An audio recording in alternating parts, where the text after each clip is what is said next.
Welcome to another episode of the Draftnerds Podcast. I'm your host, Matt, back here with my guy, my wingman, Coach. You already know what we're coming to do. You know what we come to do? We come in here to break down some film. We come in here to talk ball and get you ready for the 2025 NFL Draft and more. All right? So, where you can check us out, we live streaming right now on Twitter. We on YouTube. We streaming on Spotify for all our audio listeners. And then we also on playback as well. So there's no excuse for you not to be able to link in with us because we everywhere. All right. For those on playback, give us a second. We're getting ready to pull up the stream.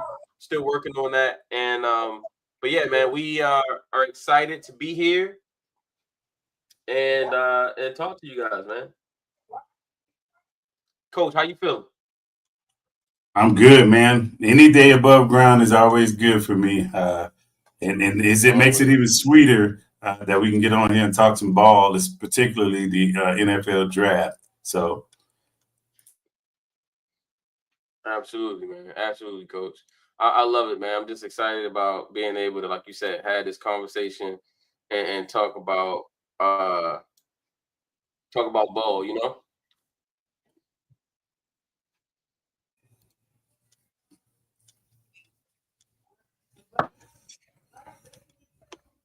hey, how's the weather out in Cali, man? Oh, the weather's great, man. Today it is. Let's see where we at right now. We are at 70 degrees and sunny. 70 degrees and sunny. Nice. Yeah. Yeah. So we had 72 over here in Colorado, but hey, I go outside in an hour, we'll probably have a hailstorm. So again, I'm enjoying it while I can. Colorado. I was just about to say you in Colorado, Yeah. so it gets ugly up there, man. Yeah, hey, so it Coach, does. tell me, man, what's on your mind, man? What are we thinking? What are your thoughts? You know, we 7 days away from the draft. What are your thoughts? Mm-hmm. Man, I'm just thinking about all the different versatility that the Ravens have or they could have in the draft. I want to, like we was talking before we got on the show, I want fans to kind of temper their expectations because based off of the conversation we've had, and I'm basically sitting there saying, hey, we want to not go into the draft with the first round pick, the second round pick, or third round pick with, hey, we want to get a guy that's going to give us 15 sacks or going to give us 1,000 yards receiving or whatever it may be. Because at the end of the day, it's just like we was talking in the space. There is no dire need for the Ravens at this particular point. So trying to say, hey, we want to get this particular player and then put said player on the field for 65, 70% of the time, I just think it's unfair to have those type of expectations going into the draft. Now, if we get a player that has the capability to do that, I'm cool with it. I'm not going to turn away from it. But I just think we got to understand where we are on the pecking order as a team when it comes down to drafting. Yeah, I agree. 100%. I think when it comes down to it, man, it's about you know, it's about team building, right? And I think more fans need to understand that. It's about team building. It's about constructing a roster that goes beyond just this season. I know it's hard for fans sometimes to look beyond just the current season coming up, but that's the way GMs have to look at it. You're not looking at 2025. You got to look at 2027, 2028, because to be honest, many of your players in your draft class probably aren't going to help you for another 2-3 years. It's nice when you have guys that can come in and compete and contribute immediately, but like the odds of that happening is not super high, right? Your first round pick may come in and give immediate impact. Your second round pick maybe as well, but after that, second round, third round and lower, you're hoping, right? You're hoping you got a guy that can contribute on special teams or someone that you can get in your program and develop. But it's just no guarantee that these guys are going to come in year one and just dominate. So it's about roster construction. It's about team building. And to me, it's about building your roster to the point where when you go into the draft, you're not desperate, right? It's like I always give it equated to when you go to the grocery store and you're hungry, you're more likely to be more impulsive and just buy stuff that you don't need, right? Because you got an appetite, your stomach growling, and everything look good to you, Yeah, you got right? you got to take for everything. You got it right. You got to taste for everything look good to you. But when you eat something first and then go to the grocery store, all of a sudden you ain't desperate. You ain't desperate, right? You going in there and you are getting what you need and you're getting out, right? And that's what smart teams do. They make sure they fill most of their holes before the draft so they can go in the draft and just take the best players. And the Ravens roster right now is constructed in a way that is truly BPA. Like they don't really have a major need for a starter per se. I think they could use an upgrade. Yeah, of course. They can use some upgrades at probably safety. They can use an upgrade in interior D lineman, add some depth there. They can use an upgrade at guard, maybe. They can use some upgrades at receiver on the back, But for the most part, they don't have an immediate starter need, right? The corners, you got Chidobe Awuzie, you got Marlon Humphrey, you got Nate Wiggins and TJ Tampa. You don't need you're not in a position like you were last year where you was like, yo, we have no one who's going to start at corner for us on the other side of Marlon, right, this year. Right? Or last year when we traded away, and I say keep saying we, but the Ravens traded away Morgan Moses, right? And they didn't have a right tackle whatsoever. And so they needed Roger Rosengard, right? But this year they put themselves in a position where they don't have to be desperate. What are your thoughts? Oh yeah, absolutely. And to be honest with you, Matt, thinking about it, remember, the quarterback that Roger Rosengarten was protecting, right? So one of these moves that we made in these last couple of drafts may already be paying off. So a player like Rosengarten, hey, how easy would it be to say, okay, look, if we don't get a guy that's probably better than him, how easy would it be to say, okay, look, all right, I need you to go to the other side of the line and play that. And then now we can say, okay, look, we need to find a right tackle. Because again, the guy's sound in his preparation, he's sound in his technique and whatnot. And I think to be honest with you, he's probably progressed better than we originally thought. So with that being said, it's like, hey, okay, what does that look like in 3 years? You know what I'm Right. saying? So Jay Will says, "What's up?" He said, "What's up, guys? If Marion Hampton is there at 59, do you take him?" That's interesting. First of all, I don't think he'll be there at 59. That's number one. Number 10, number two, I think that would be something the Ravens would consider because I do think they are about adding good players, and Omarion Hampton is a really good player. Hmm. At 59, that is pretty high for a running back for a team that legit like has a stable of running backs, right? Well, you got Derrick Henry, you got Justice Hill, you got Keaton Mitchell, you got Rasheen Ali. Like they have a stable. If they did that, this would definitely be the last year for Derrick Henry with the Ravens, no matter what. They have not extended him yet, and it doesn't seem like they're going to. And if they did that, they wouldn't extend him. They would just let him play this year out, and then they move on to a younger back. But I don't think that's gonna happen. That's a little crazy, but I don't think that's gonna happen. But so let's jump into this draft talk. There's been some conversations towards the top about Cam Ward's now going number one. We know that. Travis Hunter seems to be in line to go number two. Abdul Carter's tweeting out, tweets about Lawrence Taylor, the Giants, and it looks like he's going number three. The draft really starts 4 and below, in my opinion. There are talks after I put out there, hey, if the Giants draft Carter, they're gonna shop Thibodeau. And then I asked Ravens like, hey, would you do pick 27 for 34 and Thibodeau? A couple of days later, there's a tweet coming out from Giants country that the Ravens could be a favorite to be a landing spot for Thibodeau when the Giants decide to trade him, which I think they will because they have not picked up his 5th-year option and they have until May 1st to do so. I think they look to trade him first before that deadline comes. I think it's the reason why they haven't picked it up. It's because I think they know they may be moving on from it. What's your thoughts? Yeah. Look,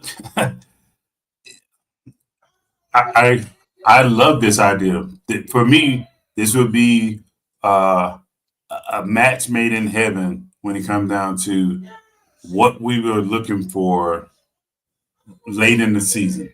Because again, some of our pass rush at times to just the naked eye of the fans doesn't look like it's influenced the play as much, right? Whereas with this guy, you got to prepare for it, right? If that makes sense to you, to where, hey, okay, look now, as great as Calvin Noah has been an addition to us, do we really go week in and week out and say, hey, look, I got a double team 35, was he 35? I got a double team a 35-year-old pass rusher. You know what I'm saying? Whereas you get that young jolt, a guy that actually has pass rush moves.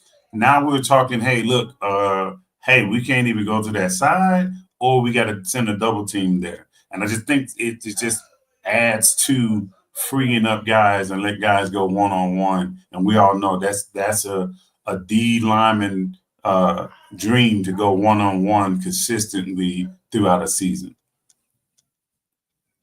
Right. Absolutely. 1 second. I'll pull the simulator up real quick.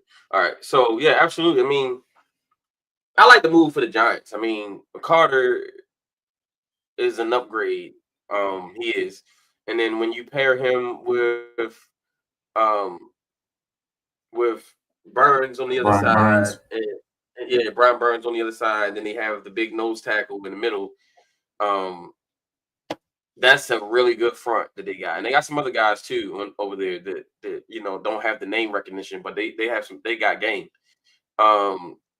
That'd be interesting. And then trying to come back to get the quarterback by trading back into the first. That's also smart because you want to get the 5th year on the quarterback, and you avoid taking one in the top 5, right? So it's kind of like to win-win if the Giants can pull it off. They can find a way to draft Carter and then also trade Thibodeau to get back in the first round. I think that's a win-win. You get off a contract that you're not going to extend.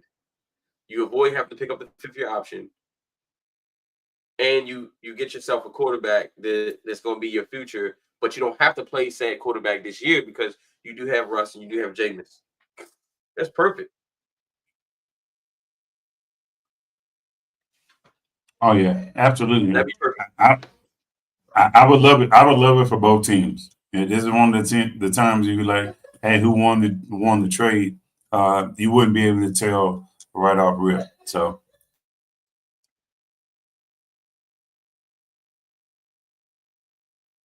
Absolutely.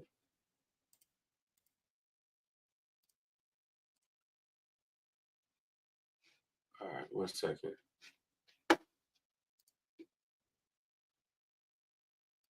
All right, perfect.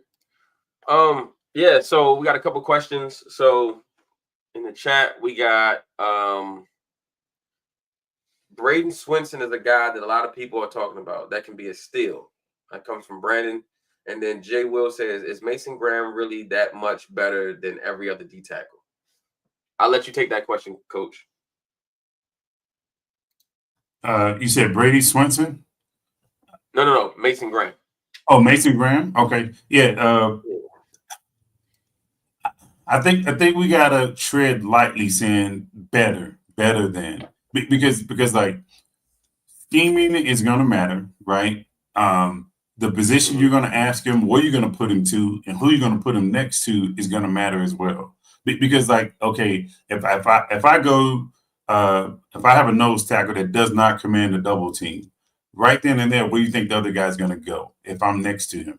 They're going to come double team me, obviously. So what that would do then is if I'm not good at handling combo blocks by a guard and a center, now that may spell doom for me for the first part of the season, maybe the whole season. So Right. with that being said, I wouldn't particularly say better than. I think skill sets matter, but then the situation matters as well because like block shedding is totally different in the NFL because again, just because you shed one guy initially does not mean that somebody else is not climbing to you or pulling to you. So that's the thing you got to sit here and say, okay, look, how much gap discipline do this particular player has? And then, oh yeah, by the way, when the play is running away from me, am I going to go and chase it down? Because if you just stand there in the gap, then you know, just like I know, one step too late is that's a 50-yard touchdown, or that's a quarterback scramble going up the sideline. So again, at the end of the day, I don't like to say certain players are just definitively better because we all know that we see some third round picks outperform first round picks. So at the end of the day, I would say this: let's see what scheme he goes to and see how they can highlight what he does naturally good. So I will say this. To answer the question, I think Mason Graham is really good interior D tackle. I really do. Do I think he's that much better than the rest of the field? No. I think the gap between him, Walter Nolan, and Derek Harmon is a lot closer than people are giving it credit for. You know, the media, mainstream media, I would say, they have to give you a champion, right? And what I mean by that is they have to give you a guy who is like, this is the guy, right? This is the unequivocal, no argument. This is the guy. They got to build up. They got to build the class up, right? They don't want to sell you a class that's underwhelming because they know it decreases the product value when it comes to you watching the draft, right? If you sell it as an underwhelming class, a lot of people aren't going to be interested. Reviews and things like that go down. So they want to tell you in the top half of the draft to make you believe that these guys are so much better than all the guys below. Mason Graham is a very good interior defensive lineman. Very good. 1 second. So you say you couldn't hear. Mason Graham is a very good defensive lineman. But in my opinion, Mason Graham isn't worlds better than Walter Nolan or Derek Harmon. So it's my opinion. He's a disruptor inside, really good player. I just don't think he is worlds better than the other guys. This is a really good stat class too. When you talk about the interior D-line class, like really, really good, right? Like this class is unbelievable. When you think about this class, it's really good. So what are your thoughts on like his strengths, weaknesses, and then what do you think? How big is the gap, coach, in your mind between the two? For me, I would say his strength is probably his motor, right? I would say his motor, initial steps, as you're going to see here. I think he's just relentless to the point to where most centers and guards got to kind of get their feet set. The center got to raise his head and see where he is. If not, you lose him. You lose that first step. He's going to keep pushing past you. The other part about this is, what does his pass rush package look like? Because you have to sit there and say to yourself, like, to say I'm just going to be a run stuffer in the NFL, I think it kind of limits you, and people are going to game plan for that. You'll have some O-line coaches and some coordinators. Sorry about that, coach. I got kicked out. No, you good. So you would. I don't want him to just be labeled as a run stuffer only, because if you start to do that, now we're talking. Hey, okay, look, we know anywhere from 3 to 6 sacks coming from that interior D lineman is probably prime for the NFL. If he can get in that particular threshold and stay there, I think that's where he's going to benefit the most. That's where I think the difference is, basically getting there and not just a bull rush, if that makes sense to you. Yeah, absolutely. He does present multiple problems for offenses. He can stop the run, and he does what I love when we call, and coach, we call it, you got to be able to stop the run on your way to the quarterback, right? Meaning, like, your first initial responsibility is to set the line of scrimmage and stop the run, and then as you're doing that, work your way back to the quarterback. So quarterback decides to keep it, you've already reset the line of scrimmage, and now you're working your way back to the quarterback. But at the same time, you are pushing to stop the run, and that's your first responsibility as an interior D lineman. Always is to stop the run. And I think he's a really good player. But if I would have to say is he worlds better than Walter Nolan or Derek Harmon, I wouldn't say that. I wouldn't say he's worlds better. Now, what do you like about Walter Nolan, Coach? He bring the thunder. If you put on his tape, he understands, like, hey, football is a psychological type of thing too. So if I put some extra mustard on it, right, that starts to create some doubt in some of the play calls. And that means, hey, running back's not going to step through to take that mesh point. He's not going to step and take that ball as confident as he has before after I put a couple stinks on him. Same thing with the quarterback. It's like, hey, now I'm starting to second guess what's my responsibility? Where am I going? The other part about it is, as you've seen just now, the first play, pass rush move. If it's one thing to stop the run, I'm not taking anything away from it, even though that's your first thing, right? But when I'm not running the ball, right, can I get off a pass set? You know what I'm saying? If I can get off that pass set, as we're seeing right here, now we're talking about, hey, I don't have to commit more people to get that pass rush generation, if that makes sense to you. Because I guess size, he can get skinny in a hole, like, real easy, right? And that's difficult when you talk about a guy that size being able to get slim enough to be able to shoot a gap, right? That is what was most impressive about him for me, is that he is able to beat guys with finesse, even though he's a bull of a man. He can get inside and slip through, like right there, right? Look how he slipped through that block. Normally, smaller guys like Meta BK would be able to do something like that. Not a guy the size of a Walsh Nolan, but watch how he slides between this guard right here, and he gets the pass not batted down, right? The only concern I have with Walsh Nolan is that, does the motor always run high? Right? Is he internally motivated young man, or is the situation he goes in is important?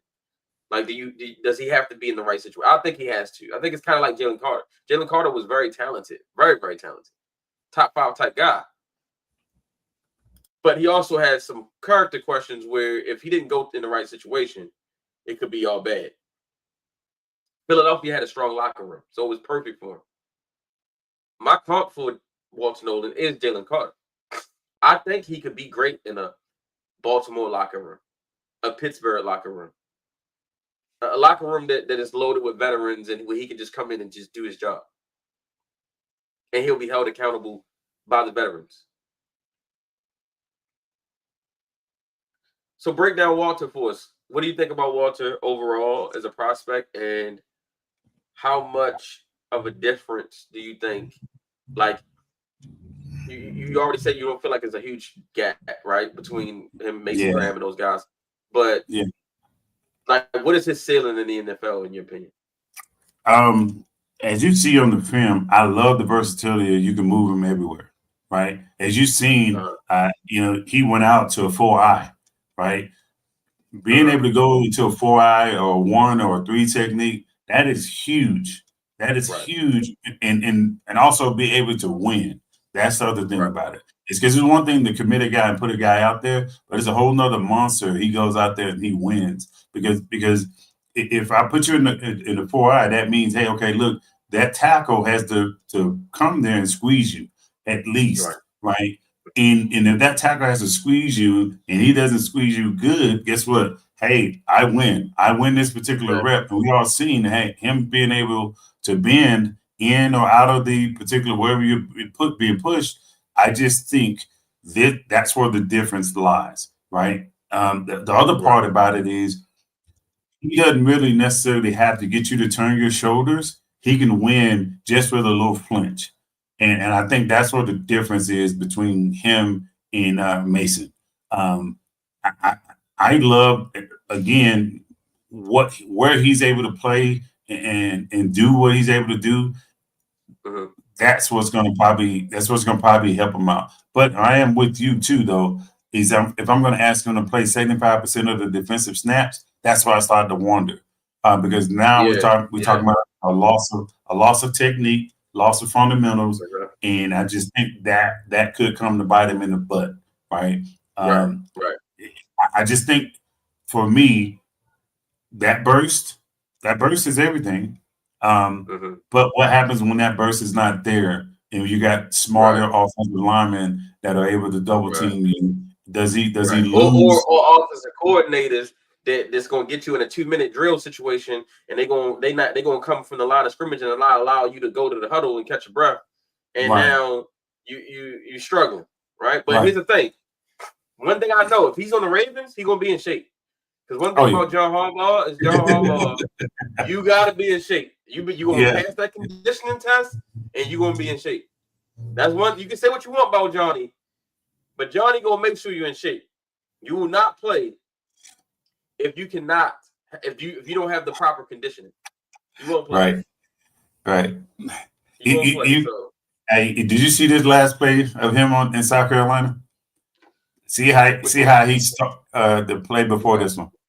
Okay, let's go back. Watch how many guys he get committed to him to block him right here. Watch this. How many guys he get committed to block him, and none of them block him. 1, 2. Like, come on, man. The whole line right there. The whole line right That's what I'm saying. And so just think about that. Like that's depressing as an offensive coordinator. Like I got 3 guys that touched him and nobody blocked him. Like, yeah, that's crazy. Watch this. Look at this. Penetrate, double team. Still, he goes around the guy. He reaches out. I'm gonna still get you. He goes around the guy to make the tackle. That's what you want to see. Let's check the chat out here. It's a full screen. We will go. Still people. Wow. Unbelievable. Hey, how was it? I got the snap. Oh, good job. All right, so that's Walter Nolan. Now, tell us, what do you like and love about Derek Harmon? Derek Harmon looks to inflict punishment on you. Every time I see him make plays in the backfield, it's not I just want to tackle you. I want to turn you into a basketball player. And that's what I feel every time he comes in. The one thing I do like about him is I like a big guy that can break down and kind of trap you in and either wait for the cavalry to come or he can get you down one-on-one. And that's what I think the difference for him and Walter Nolan. I love this guy because he does what was asked of him within the scheme of Oregon. So as you can see right here, so he's like, hey, okay, look, I don't want to just tackle you. I want to punish you like as much as I can. Like right here on the ground, there's extra stuff. You just like, okay, cool. And I think with him, he's a little bit more versatile than people want to give him. Like for instance, those passes defended, those are legit passes defended, not hey, some guy that tipped a ball at the line of scrimmage and whatnot. So I love what he brings to. I don't know if they move him around a lot like Walter Nolan though. Yeah, I love Walter. I mean, I love Derek Harmon, man. He reminds me so much of Chris Jones, right? Like his ability to just play zero technique all the way to 3 technique. He can play inside, outside, off the edge. He can, he can sack the quarterback. He can stop the run. He just does so many different things that can help your defense. And I think that's something that's important when you're thinking about what teams need, right? We just watched the Super Bowl where the difference in that Super Bowl was the front seven and the offensive and defensive lines of the Eagles, right? They completely took apart the Chiefs, right? The Chiefs might have been comparable to them at the skill positions, right? Chiefs have really good corners. They have really good safeties. They have really good receivers, right? They have a great quarterback, but they lost in the trenches. The games are still won and lost in the trenches. And they got their butts kicked on the offensive and defensive lines.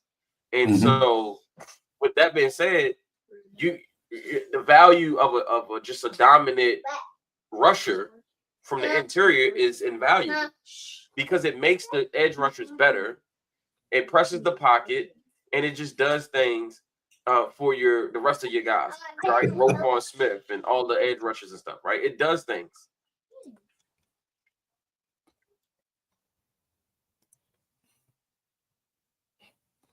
Yeah, I don't think you didn't see it what he did to the Illinois player when he got him on the ground.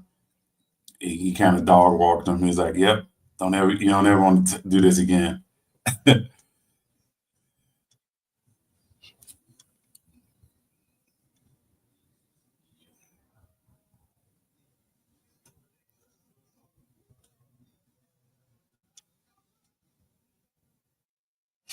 It's just crazy, man. Yeah, just dominant, man. Yeah, Just dominant. Yeah, and the other thing I like about him is he's smart with what he's doing. So I don't know if you paying attention to this. Like just now, he put his left hand on the tackle. I'm gonna tackle, but the center because he knew the play was going to the right. And so what that then set him up for was a leverage point. So now I can push him towards this particular way, and I can get behind him. There you go again, punishment. See, like look, the right he hit the right player like that. The right player's like, all right, I'm done after this year. I'm in the portal, and I'm transferred from football to basketball. Did you see what he just did? He took that little running back and flipped him like a coin. Let's go back a couple of. Watch this. Watch this. Get up out the way. Where you going? Where you going, dog? Where you going? Yeah, that's why I like him, man. I like him a lot. Hopefully we can get 2 of these guys that we're talking about. If we can get 2 of these guys, that'd be great. That would be great. All right, so let's run through a couple scenarios first. I want to, since we're on the D line, let's stay on that, right? Let's stay on the D line. And what I want to do is, I want to do what we talked about earlier in spaces, when we're in spaces, right? We talked about the draft and if we went D line with the first 2 picks and what that would look like. Let's do that first, and then I want to get into this Luther Burden thing because Luther Burden is starting to get some hype, and he's in well deserved. Like he should have been getting hype, right? But he hasn't been getting the hype because people they're just stupid. They for some reason we get to this point of the year, bro, and they become brain dead. Like the kid had 1,200 yards in 2023. He didn't have a lot of yards and a great season last year because his quarterback was awful. Excuse me. Last night I was up. I'm talking to the wee hours. I think I might have been up to 2 a.m. watching film on Luther Burden. Just watching so much. You would have thought I was preparing to draft him. Like I'm EDC and I need to do some extra homework on Luther Burden because I'm thinking about taking him.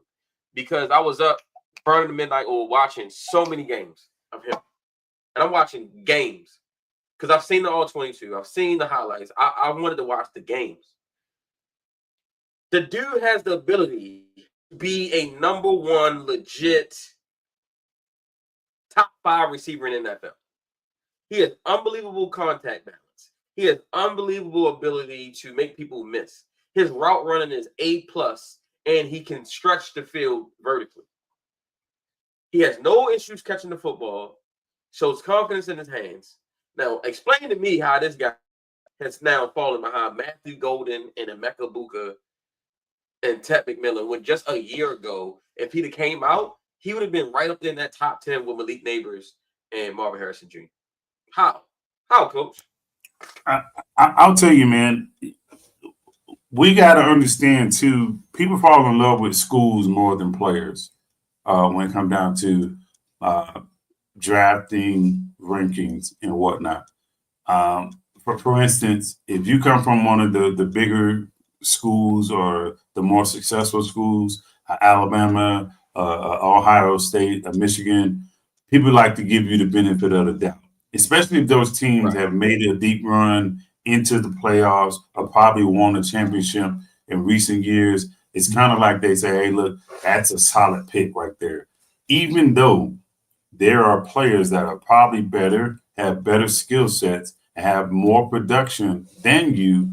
You kind of get the benefit of the doubt, and that's what leads to the overlooking of other players.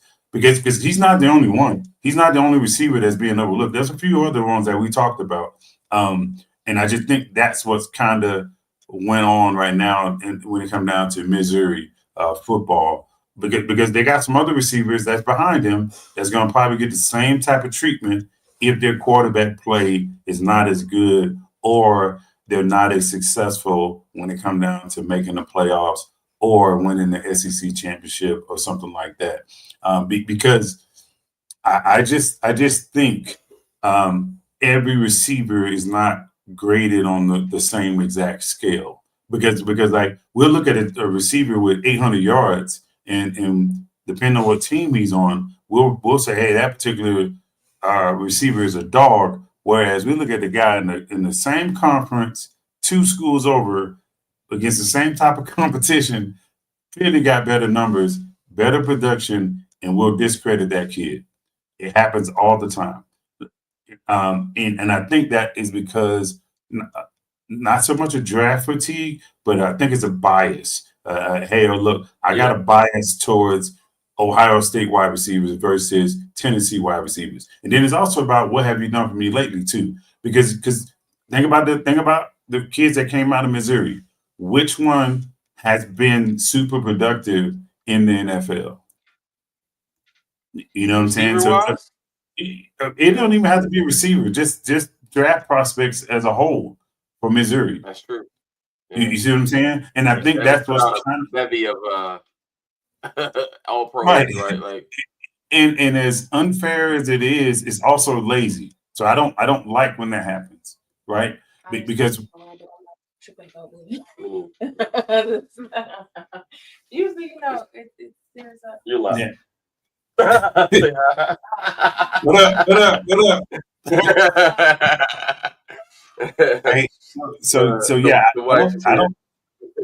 I don't think it's fair when you take a whole school and write them off and say, hey, look, because they haven't gave us anything in the last couple of years, I don't want this particular kid on my team, or I don't want to give this kid a fair shake when it comes down to it, because every kid's different. We don't know how they're going to respond. Because another thing is a receiver, put a receiver in the right system with the right players and the pieces around him. That particular player could probably lead the league in receiving, lead the league in touchdowns, or be an all pro in his second or third year. You just don't know until you give that kid a shot with certain teams. Right, exactly. You see how smooth he is when he transitions. Not a lot of wasted motion, right? Not a lot of unnecessary moves. He's just in and out, and then you know what he can do after the catch. But he's just so smooth. Not a lot of wasted motion. Gets to his spots, catches the football. Right. You know what I'm saying? Shows confidence in the hands, extends the hands. You know I love that. Yeah, absolutely. Look at the acceleration on the deep ball. Quinn Ewers actually underthrew him. Mm-hmm. He was out there. Yeah, he had to stop. Look, it's another one. He got to slow down. Yeah. He got to slow down. He got wheels. Like he can stretch the field easily. You know what I love about every catch? He did what we call took a picture. So as a receiver coach, when I was a receiver coach, we basically have a kid bring their hands together and basically we call it create a photo. See the ball, create a photo. Right. Exactly. And you see Hey, it. throw up the rock sign. Throw up the rock sign. And that's for me, that lets me know that he responds to coaches and he's able to carry those messages with him throughout his career. And that, although it may not seem like much, but that's huge when it comes down to I got a quarterback that does not have accuracy issues and he can put the ball where I need him to put it. Exactly. So I want to go over this one right here. He played.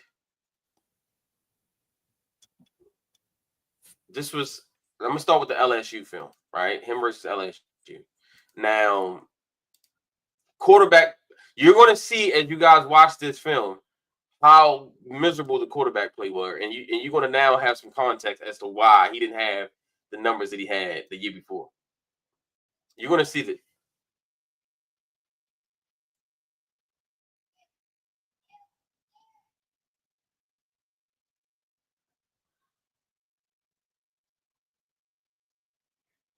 You on mute, coach? Yeah, I don't understand this because that's a perfect play call for a cover 2 beater, and you still kind of put it behind him. Right. Oh, you're gonna see more of that as we go through this film. Look at that! Oh my God!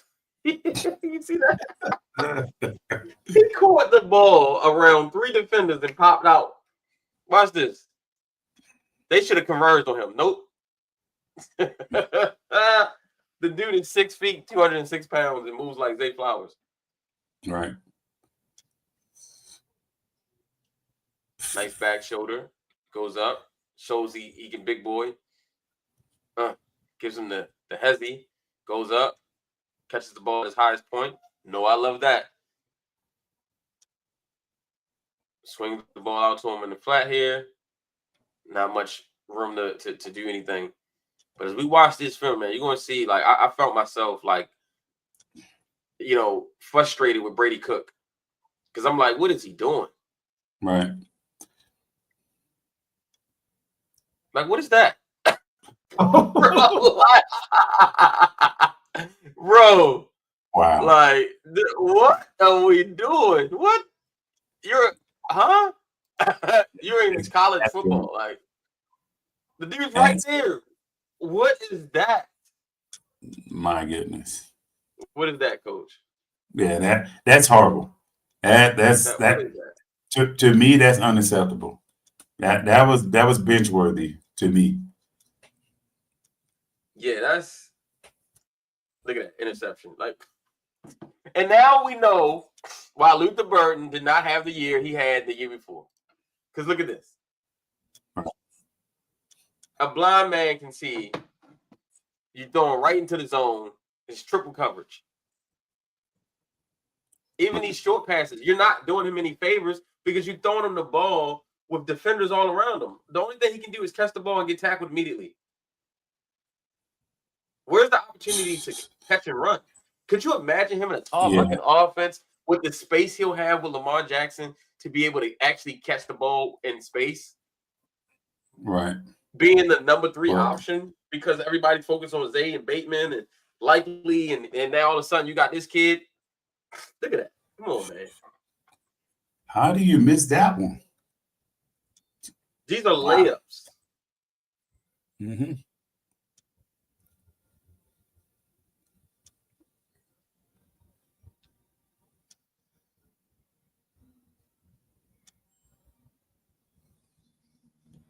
Just awful quarterback play, bro. Like, this is just one game. There's more to this. There's more of this where this came from. What was you think? What was he gonna do? Like, that was the decision. That was a predetermined play that he did no matter what.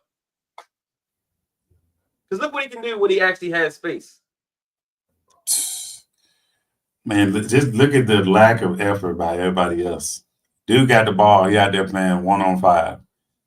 LSU got 5 dudes around the ball. Ain't nobody else in the picture. Nobody getting downfield to help the man out. Another interception, pick 6. Wow. And I don't know if you were paying attention how big they were up in this game. I don't know if you were paying attention. They was winning by a lot.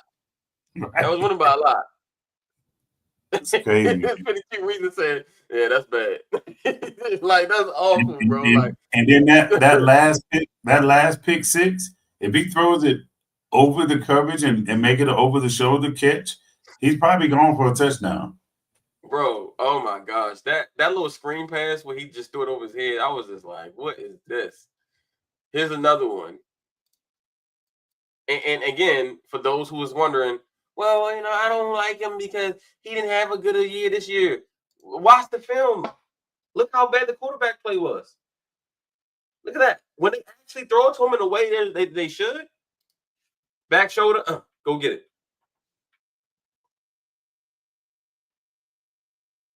He was like 99% of their offense. They had nothing else.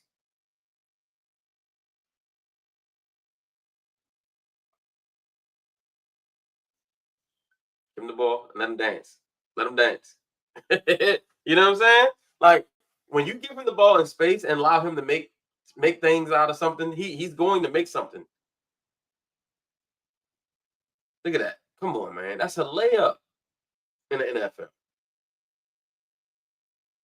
Getting them killed on the sideline, like back shoulder. Look at this. Now watch this up the top of the stem. I said, late hands. I love the late hands. Look at this. Come on, bro. You got to lead them.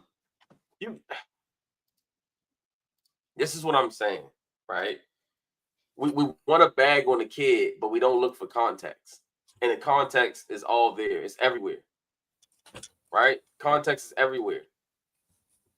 But we don't want to look for context. We just kind of want to go with our opinions based on highlights. But it's just like, but what about understanding why? Because there's always a reason for why something happens, right? It's not as simple as he just sucked, right? And he did not suck this year. He still had over 600 yards and still had 6 touchdowns. But he didn't have the 1,200 yards that he had the year before because the quarterback play was god-awful. They didn't have a lot of talent on offense in general. Yeah, and their running back room was running back by committee too. I think one guy had like 160 carries, the other guy had like 140 or 120, but the guy with the lesser carries had more touchdowns than him. So I think that's the other thing too, is like, all right, we're not really committed to a certain back. And I think that kind of like hurt them as well when it comes down to, okay, look, I got a guy that you got a game plan for. I just think that'll be different. Yeah. Touchdown. See, you know what I'm saying? When you give him the ball in space or opportunities that where he's not getting killed immediately as soon as his hand touches the ball, the dude is as dangerous as any player in the country. Brady Cook did not do him any favors this year. Which is why Brady Cook probably won't be drafted.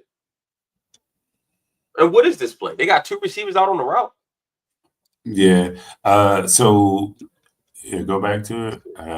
I think he ran a jet wheel. Yeah, looks like they had 2 receivers out on the route. Yeah, let's see. Let's see what they did. I think they got a illegal man downfield too, right? Oh yeah.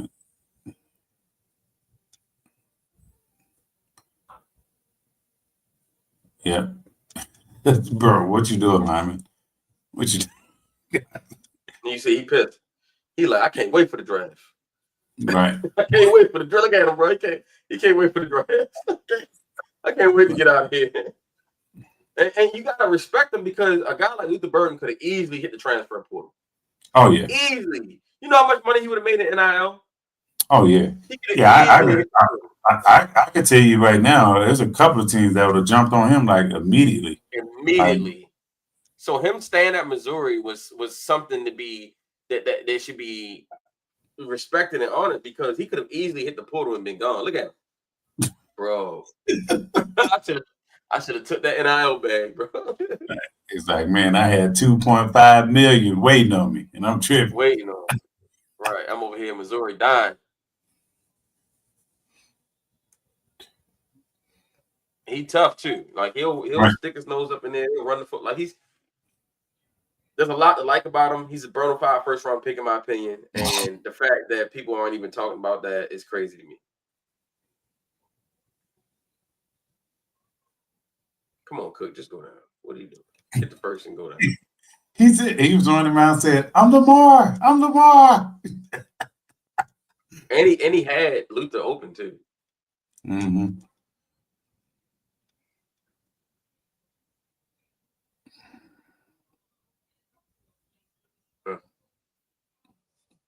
That start and stop ability is crazy.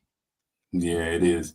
The other crazy part about this is like if you get to a quarterback that can throw the ball to him, he doesn't have super big hands.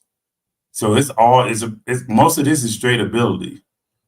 Yeah. It's not like saying, hey, okay, look, because I got these mittens, I can just engulf the ball. It's like, no, I don't have really big hands, and I'm plucking the ball out of the sky because this is my skill set.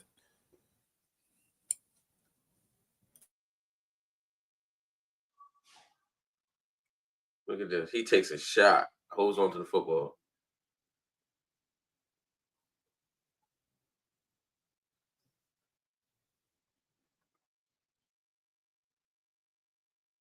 If you look at him, he's built really well. Like he's really put together.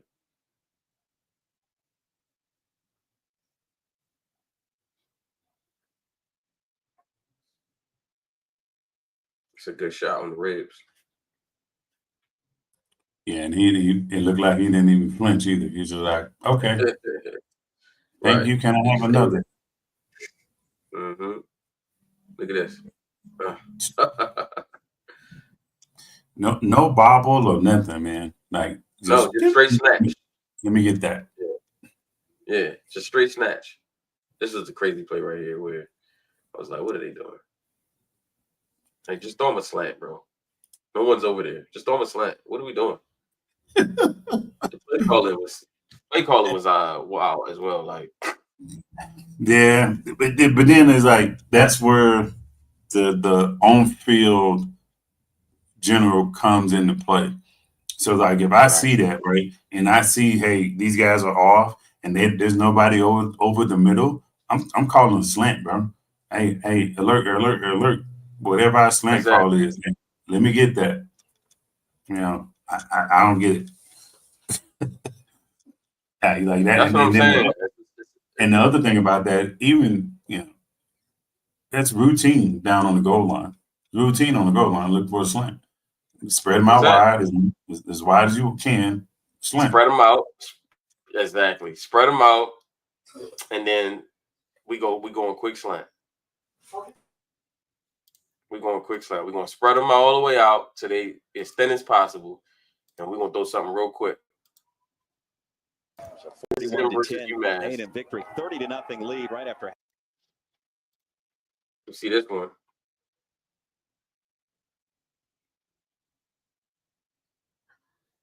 Touchdown.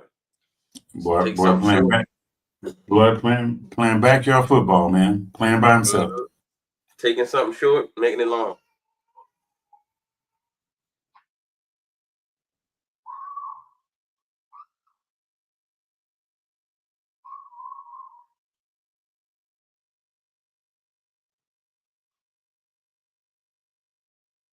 I like that he didn't try no extra move. He just hit that corner and was like, all right, I'm gone. Yeah. Some guys might want to try a little move to try to get some more separation.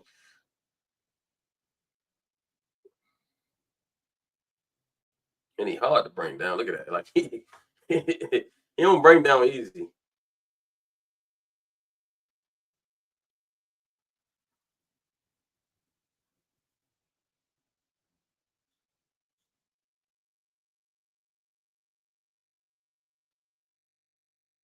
And see, you can see all the ways that he can possibly be utilized. Monken would love him. Oh my gosh, Monken would love him.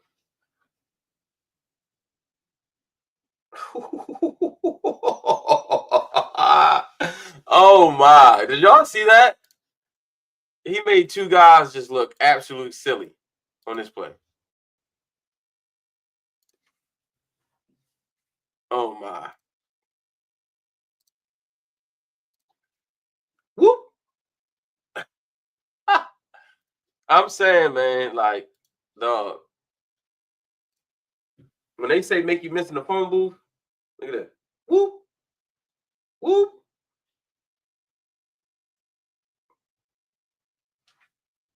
Yeah, I think people sleep on Mr. Burden, man. Yeah. The thing that I like about him is I'm glad we're watching this film because how many times we've seen the handoff with Zay and Zay was just kind of like, all right, I don't know what to do with the ball in my hand here. Yeah, or he's running backwards and all that. You know what I'm saying? Right. Like, So nah. now we take that responsibility away from him and give it to Mr. Burden that who's I'm used to it. I'm keen on doing it, and I understand getting in and out and run, when it's time to run past people and whatnot. I want to show you one more. This is against Boston College. And you know, as Araku played in this game, and Boston College has a couple of defensive draft guys. Gotcha. Yeah. Hey, I'm gonna have to jump off here in a little bit, man. Okay, cool. You know, I appreciate you as always, Coach. All right, so Yes, sir. watch this. See his ability. He showed he trying to get active in the blocking game. It was a penalty, and play didn't really get started, but it shows his ability to, you know, he don't mind getting in there and blocking.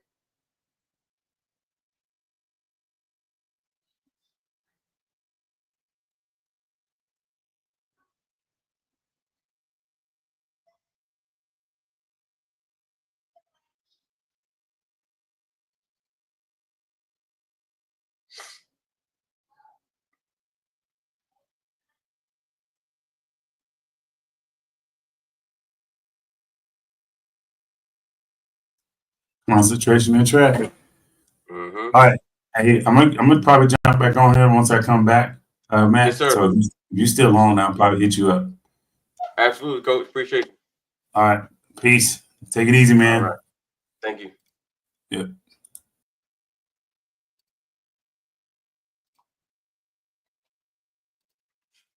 So I want y'all to see, man, like how he very subtle in his movements, ability to stop and start, make people miss, run through traffic. Just tough, man. Look at this. There's no way he should have scored on this play. Makes him miss.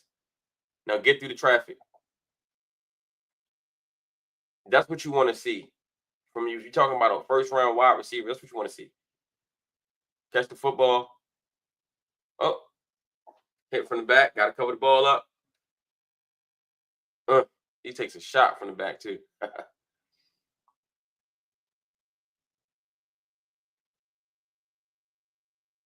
Here he is in the slot. Blocking on the edge. Like to see him hold that block a little longer. A little dump off.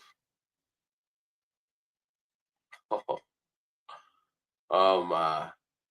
You know, it's you see a lot of this on his film, on his tape, where little stuff where you don't expect him, like how, you know, he's supposed to be tackled right here. But he gets through a lot of the trash easily like that.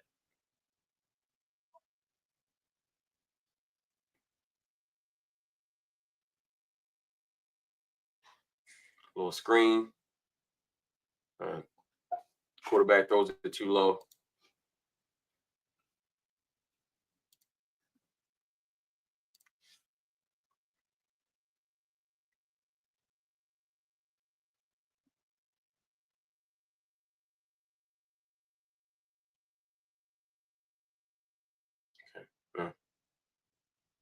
Look at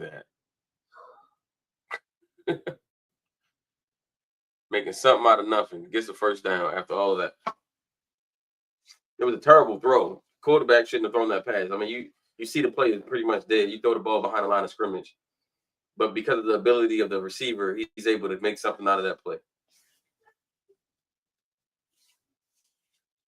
That's what you want to see. I think his one of his guys got a blindside block penalty on this.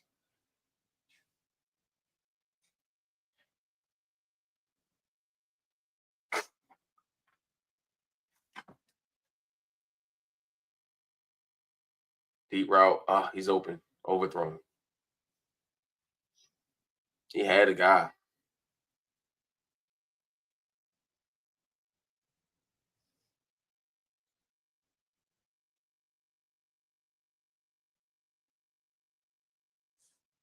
Goes up, highest point. Stuff you like to see.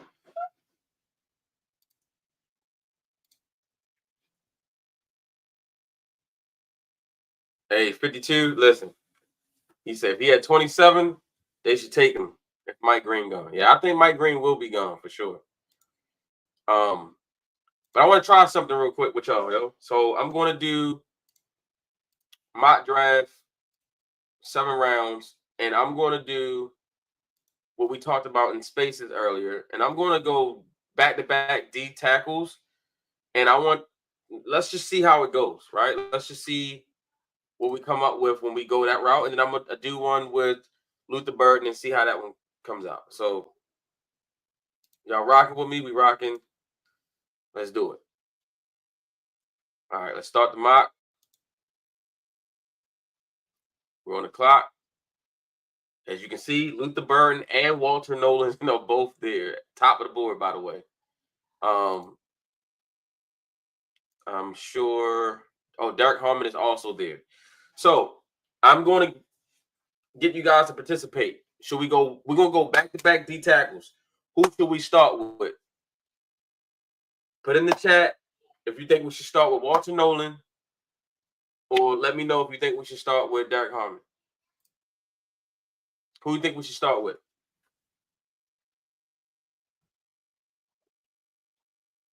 Walter Nolan, or give me a Walter for Walter Nolan.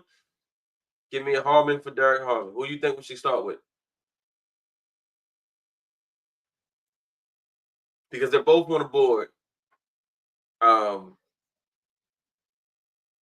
And I could easily see the Ravens going either one. I think either one would be a good fit.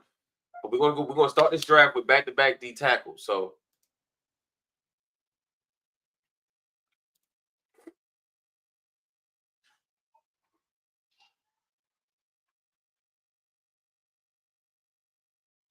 put in the comments if you guys think we should go with Walter or we should go with Derek.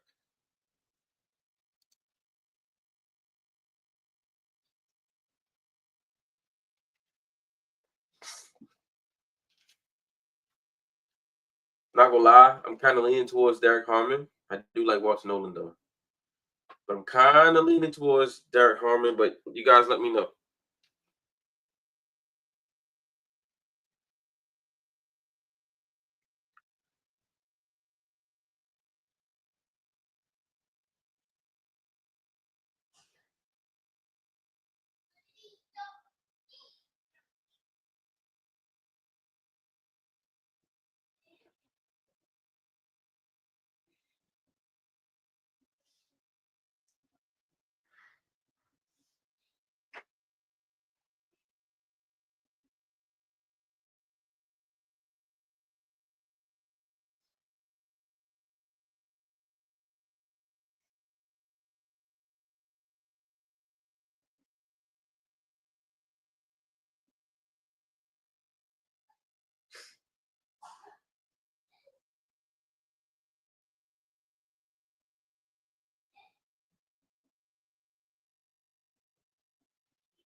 All right, so I'm going to go We're gonna go with Derek Harmon here. See what we come out with. All right, Omar Norman Lott still there for us to go double dipping here. It looks like Tyleek Williams did get picked. That's who I was hoping to get. But it looks like he went 42 to the Jets. So I'm gonna go. Let's go with Lott for our second pick. We can go West maybe. You know what? Let's go West instead. I do like Lott, but let's see. What do you guys think? We go Lott.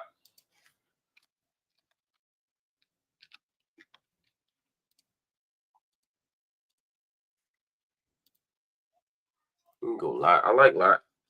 I think him and Derek is kind of a lot. That they're too much the same. I'm gonna go with. Let's go with CJ West. Well, the value. Let's see. We want to go back-to-back D tackles. So let's go Lott. Forget it. Let's just go Lott.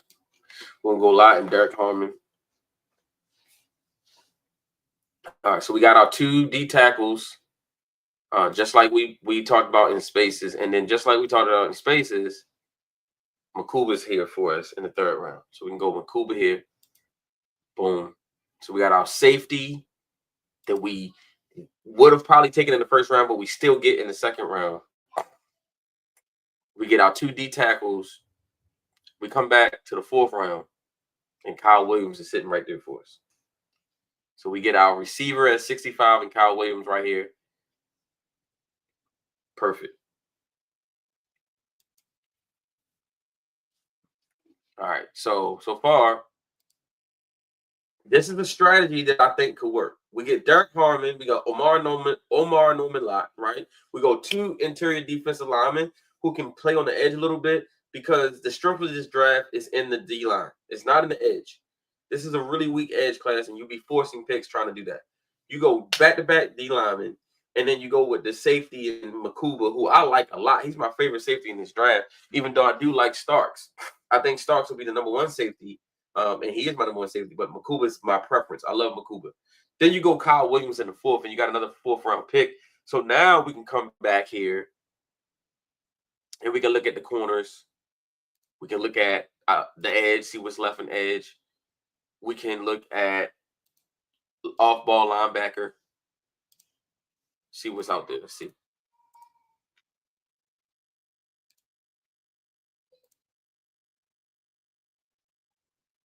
We got Danny Stutzman. I like, but I think we can wait on him. Corners, we got Noel Williams. I do like from Cal. I do like Longer Beam from Rutgers. Longer Beam definitely comes across like a Ravens type of corner. Just feisty,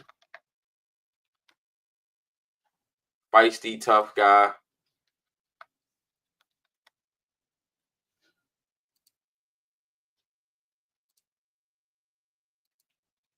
Let's see.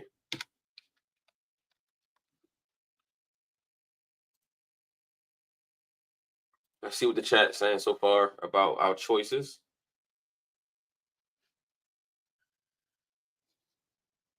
What we got down there? All right, so I do like Longer Beam.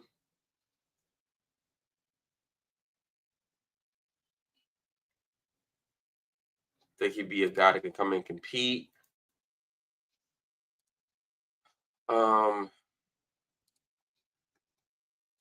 I do like let's check the edges out. Let's see what the edges got. Let's see what the edges got for us. Don't see. This is why I don't like to let the edge play. Like again, like once you get here, you're in no man's land, right? Like I'd rather just stick with my interior guys and get a pass rusher somewhere else. All right, so let's say we go. Let's look at the top. Torrey Horton. We got Kyle Williams already. Isaac Tesla, ETN.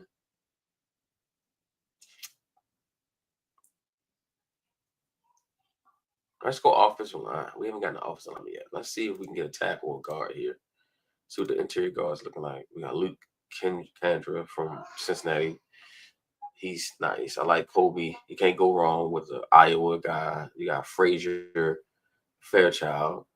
Some interesting options at guard, whom I do like. And then offensive tackle, we got Chase Lunt, who I like. Logan Brown is a good player. Emory Jones is a good player. Jack Nelson, Holland Pierce. So we got a lot of options, at tackle. So let's see. I think Chase Lunt can play inside as well as outside. It gives you that versatility. Right now we don't have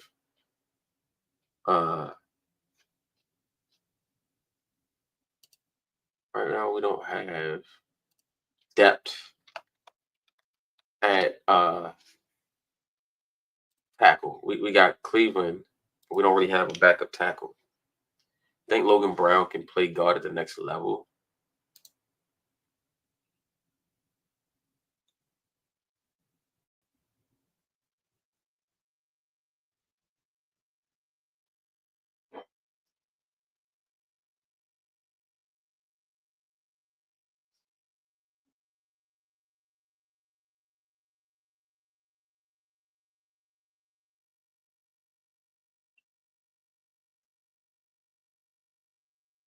I like Brown. Brown's interesting.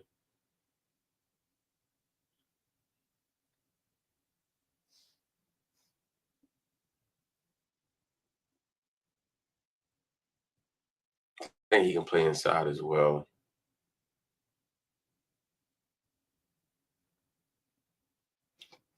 Let's go with Logan Brown, the tackle from Kansas.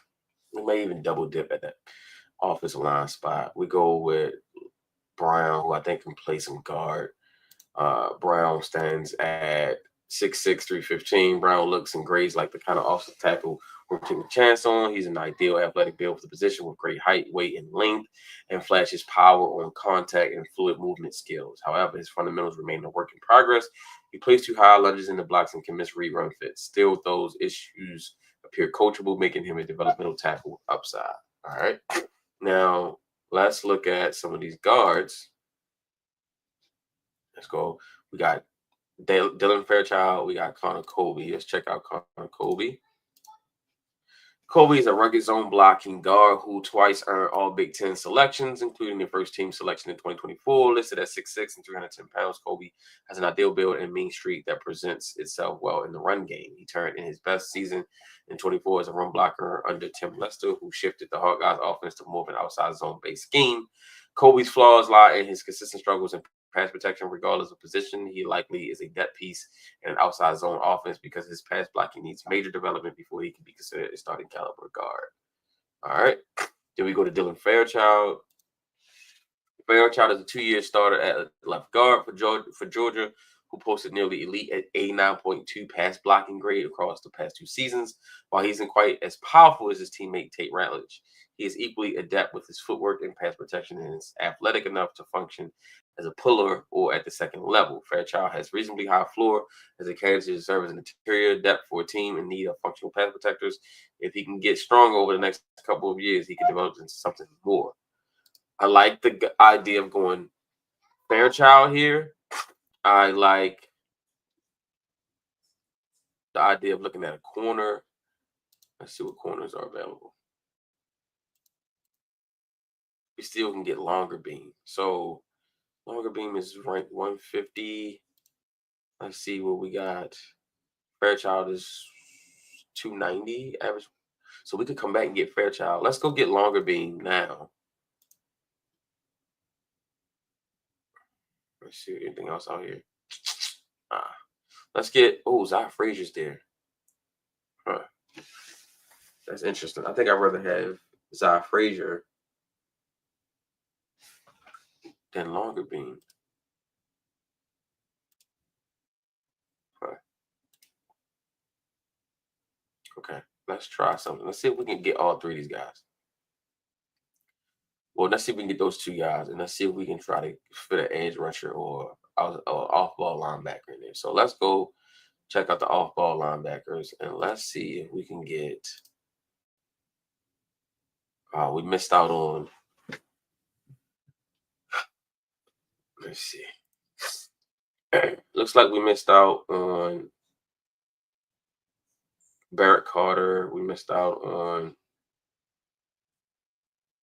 a couple of guys, but no worries. Oh, Jacob Parrish went. Deion Walker. When did the linebacker from Oklahoma go?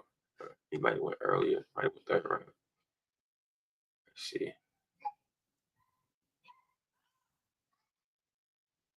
David Walker went to the Saints.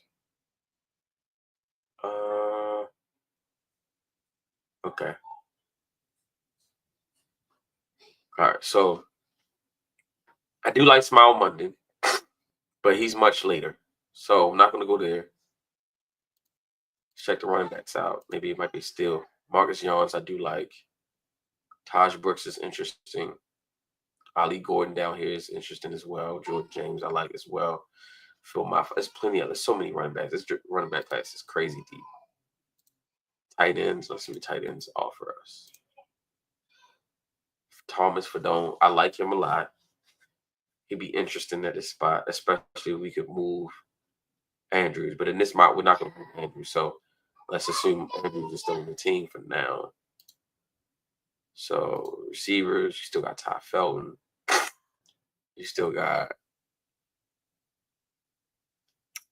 Oh no, you got mixed up. You got Ty Felton. You got guys I like. You got Wells, Jimmy Horn, Chisholm, Ricky White, Wester, Shepard. All right, so then we got to go corner regardless. Let's go. Let's go Zy Frazier. We go Zy Frazier, and then let's go back and get our guard. Hopefully he's still there. Fairchild. Boom, right there. He's right there waiting for us. We got Dylan Fairchild. All right. So this is going perfect for us so far. Hopefully you guys are still watching. Yep, we got 83 people tuned in. Tell me, how do you feel about the mock so far? What would you give it? Right now, we got Derek Harmon, Omar Norman Lott, Andrew Makuba, Kyle Williams, Logan Brown, Zy Frazier, Dylan Fairchild. All right, so we got our corner. We got a tackle. We got a guard. Now we're in this mix where we got a bunch of 6th-round picks, and so now we can start double dipping at other positions. So let's see if the edge rush has something we can develop. I do like Johnny Walker, and I do like Ethan Down. So maybe we can go there. Let's see what tackle can give us. We never have enough offensive linemen. Jack Nelson and Holland Pierce are both there. So I think I like Jack Nelson a little bit better. I think he's a little bit more polished and refined. While I do think Holland Pierce kind of reminds me of a Raven type tackle.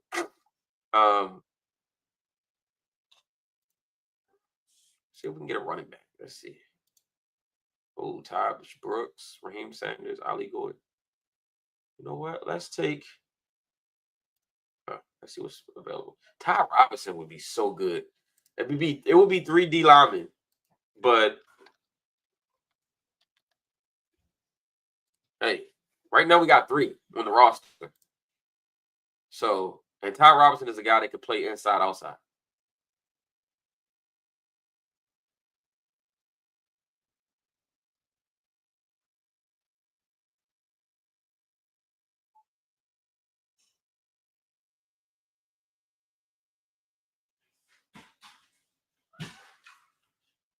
Hey, man, what do y'all think? Let's just go D-line again. Why not? Let's just go D-line again. Ty Robinson is sticking out like a sore thumb. Let's just go D-line. His rank is 122, ADP 194, and we're sitting here at pick 203. So let's just go Ty Robinson. He could play on the edge for you. He could be a jumbo edge rusher. All right, then we can come back.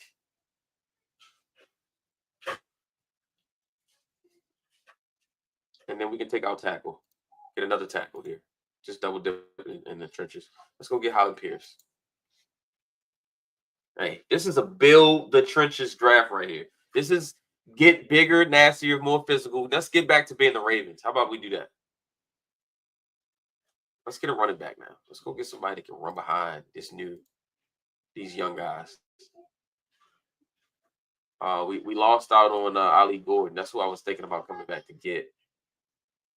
Looks like Ali's gone. So Marcus Jones went. Longer Bean went to Cleveland. Taj Brooks went to Washington. Oh, Ali went to Denver. Oh, that's a great pick. I like Raheem Sanders is really good, but Jordan James reminds me so much of Marshawn Lynch.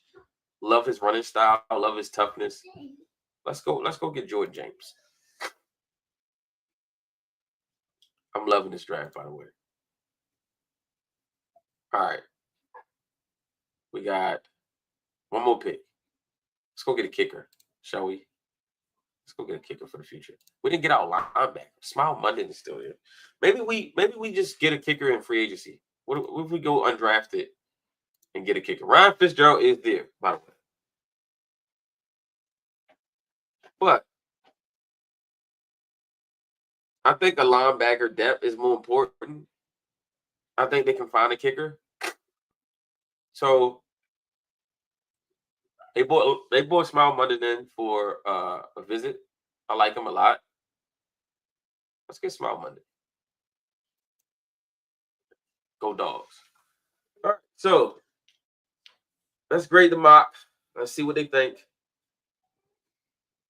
They gave us a C because we took Derek Harmon over Walter Nolan for that pick. But we get an A+ for Norman Lott, an A+ for Andrew Makuba, an A for Kyle Williams, a C- for Logan Brown. We got an F for Zafrija. That's because they don't know ball. We got a C- for Dylan Fairchild, an A+ for Ty Robinson, a D+ for Holland Pierce, a C- for Jordan James, and a C+ for Smile Monday. We got a B+ overall. I like it. Tell me what you guys think. I'm going to post it.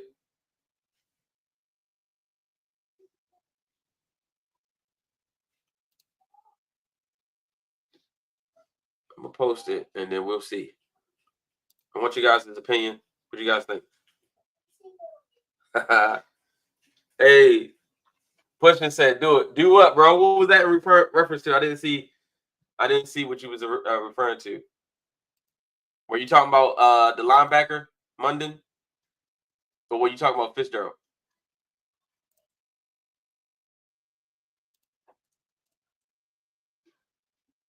Let's see what Twitter thinks about this.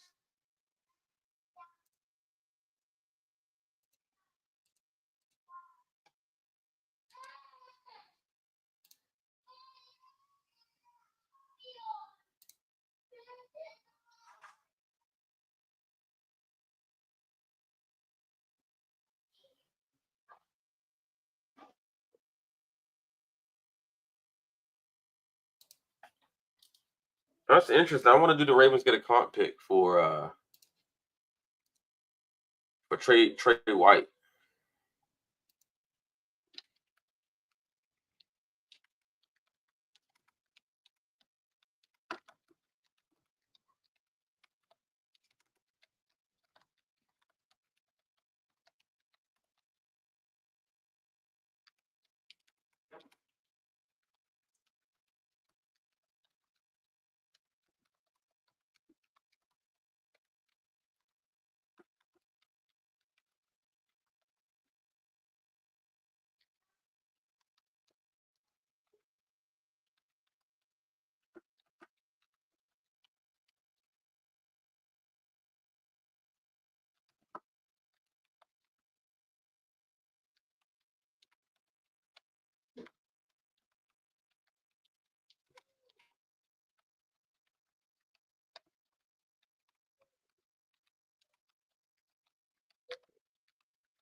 All right. So based on the mock we got here, for those of you guys who don't know most of these guys, let's look into some of these guys. So you got Derek Harmon. We know about Derek Harmon. All right. Let's talk about Omar Norman Lott for a second. He is big D tackle, interior defensive lineman. I won't call him a tackle, D tackle, because he could play on the edge a little bit. Big D lineman from University of Tennessee. Can play 0 to 3 technique. Can rush the pass, can stop the run. Let's check him out a little bit here. We'll go to each pick and just check out some of these players. That's 55, Norman Lott, chasing down the quarterback. You can see shows a lot of strength, long arms, knocking back the guard, making the sack on the quarterback. Stuff you like to see. His ability to really just get after the quarterback, and that's what you like. He has a good motor, and he just won't stop coming. Pause. Fights through the trash, makes tackles. Now you think about having a Derek Harmon, Omar Norman Lott, a Nnamdi Madubuike, a Travis Jones, and a Broderick Washington. Like that's a lot to throw at people. And I think that's what you need. Right now, Ravens are super thin on the interior D-line.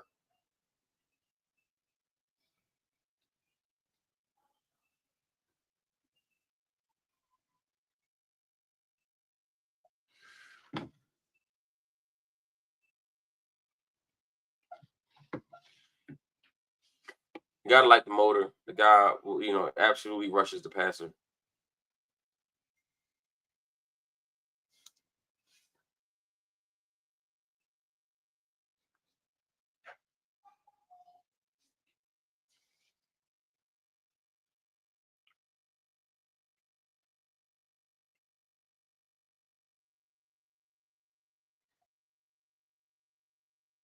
Fight through the trash. Fight through. Stack. Shed. Make tackle.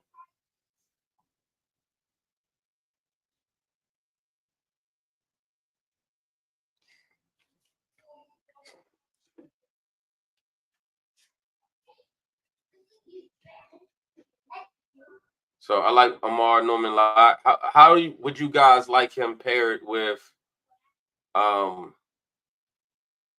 how would you guys like him paired with a guy like Derek Harmon? I think that'd be a fun pairing. Pairing those guys together. All right, so then our next pick was Andrew Makuba. We've talked a lot about Andrew Makuba. But for those who don't know, let's just look into some Andrew Makuba. This is my favorite safety in the draft. So never get enough of watching Mr. Makuba and his just extreme versatility.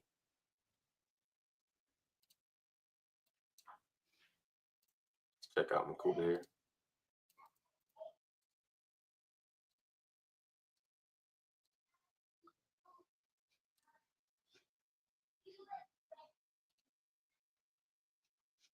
Ability to attack the ball in the air.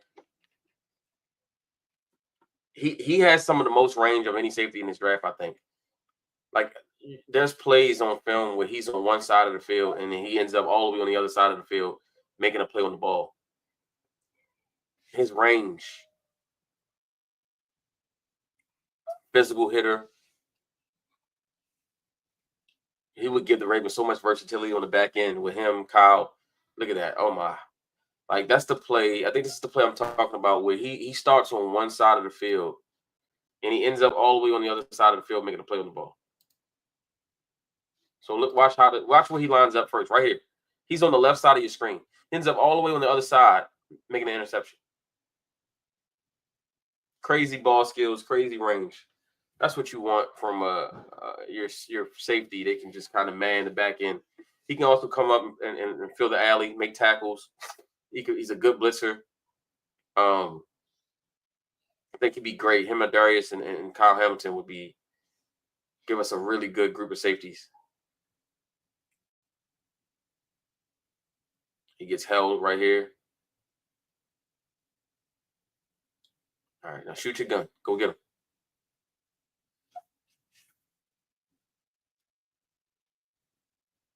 And you see, he just has the knack for the ball, like his awareness to find the football is like elite. I think his ceiling, the guy could be an all-pro safety. Look at that. He will not hesitate to come up and tattoo someone in the run game.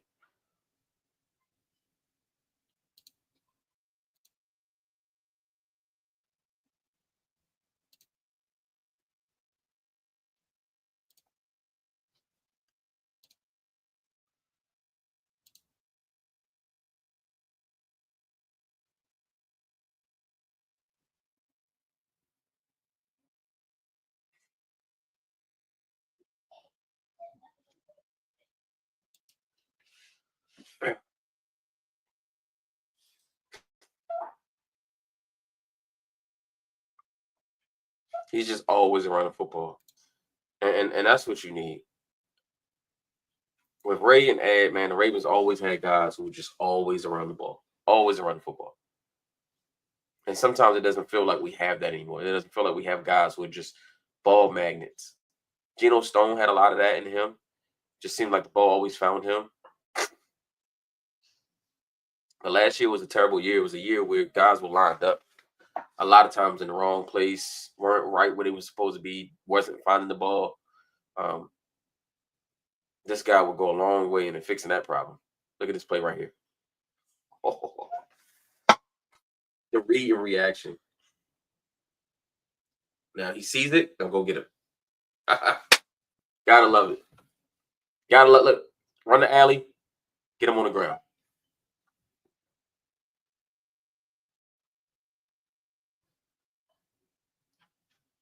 This kid reminds me so much of Ed Reed when Ed Reed first came into the league. Not saying he's going to be Ed Reed, right? When people say a comp or he reminds you, it doesn't mean he's going to be that guy. But when I remember when Ed Reed came out of Miami, his game was very similar. He wasn't the biggest guy, but he would come up and he would tattoo you. Just like that. He would come up, he would hit you. He had a knack for the ball, and he just made plays.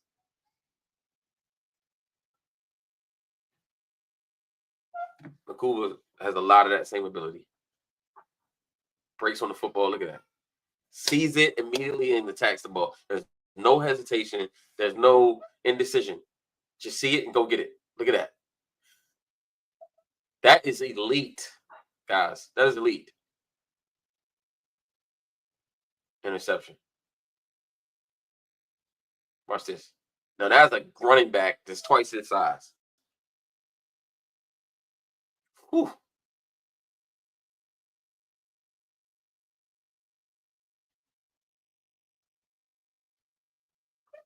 Yeah. So as we move on from Mr. Makuba, then we go to Kyle Williams. Now most of you know, if you follow me, like I've been pushing Kyle Williams for months, telling people about Kyle Williams, telling people he's the best kept secret no one was talking about, and then now everyone's talking about him. And so I'm still high on Kyle Williams. Still love Kyle Williams as a prospect. Still think Kyle Williams has the ability to be one of the steals of this draft at the receiver position.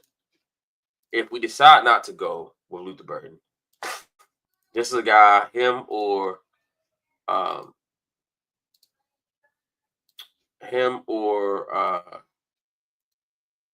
my guy from Utah State, and I'm crazy because I'm tripping. I'm blanking on his name. What's his name? Jeez, blanking on his name.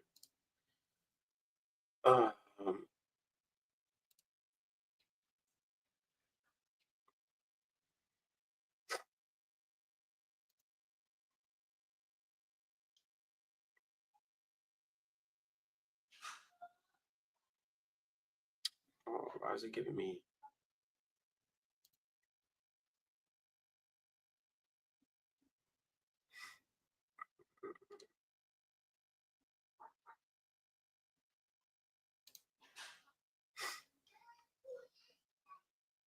Jalen Royals, yes. Lord, can't believe I forgot his name. Jalen Royals. If I can't get Luther Burden, then give me Kyle Williams or Jalen Royals. I'd take either one of those guys. They all come in and contribute in a major way and give the Ravens something that they desperately need.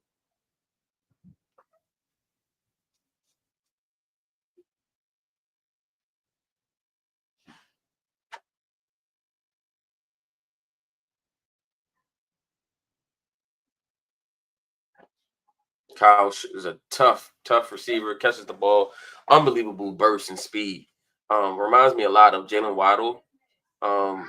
He also kind of gives me he also reminds me of Rocket Ismail. For those, I'm going way back. That was great. Rocket Ismail. So he's the guy that really I like a lot.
All right, y'all having a meeting with the family.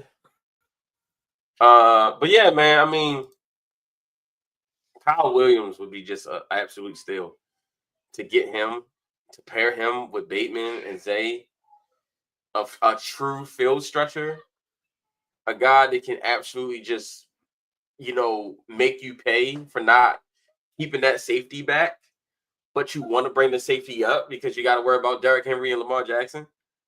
True conundrum he would put defenses in. And it would allow Zay Flowers and Bateman to operate underneath. I think this would be a slam dunk. He catches the ball and he goes from 0 to 60 like in a hurry.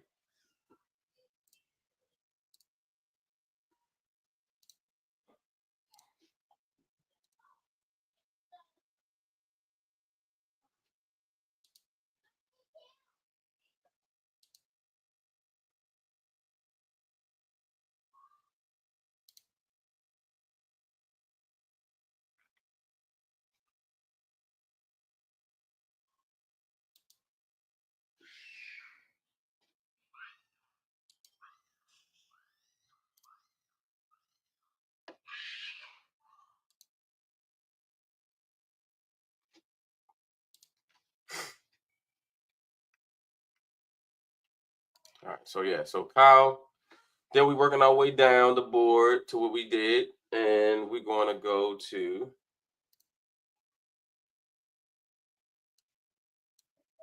all right, we're going to go to Logan Brown. We're going to check out Mr. Logan Brown here. He's a tackle that I know a lot of people are not familiar with, but he played for Kansas. He was the big reason why Devin Neal really good career.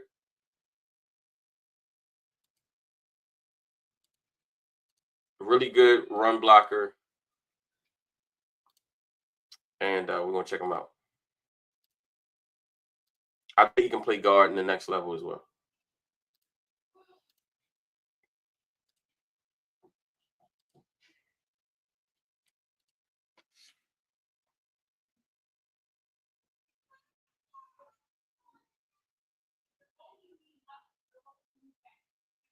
Here he is right here on the right side, number 52. He won't be wearing that number if he's playing for the Ravens, but you guys get it. All right. Here he is pulling. Devin Neal goes untouched. I think he can really play inside. I think he has that flexibility. He's got a pretty decent arm length, and he can move, so he can pull if you need him to.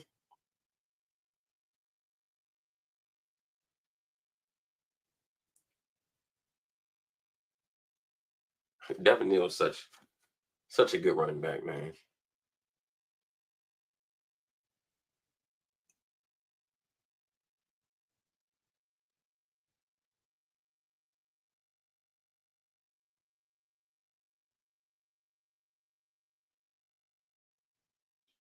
It's one of them films where you watching him and you can't take your eyes off of Devin Neal. All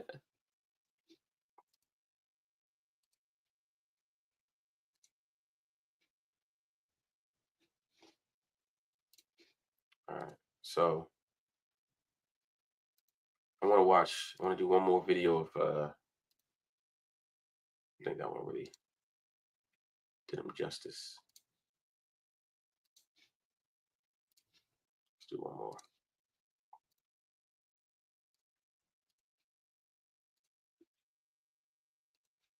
All right.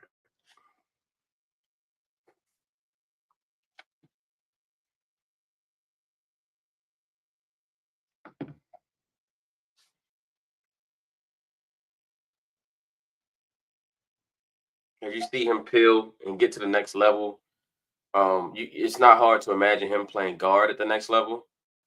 Actually, I think he'd be better as a guard than as a tackle on an island. But that versatility is something I'm sure would be intriguing to the Ravens.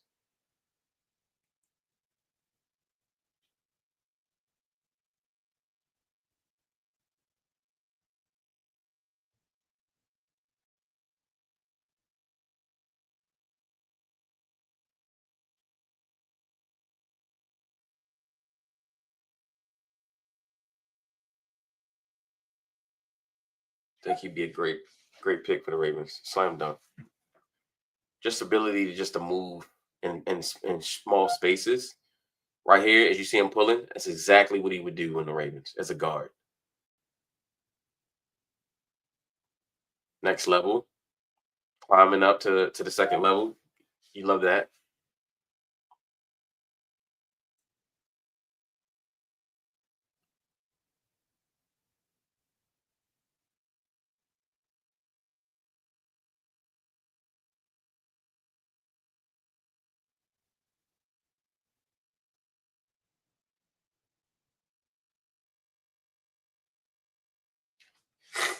Yeah, so.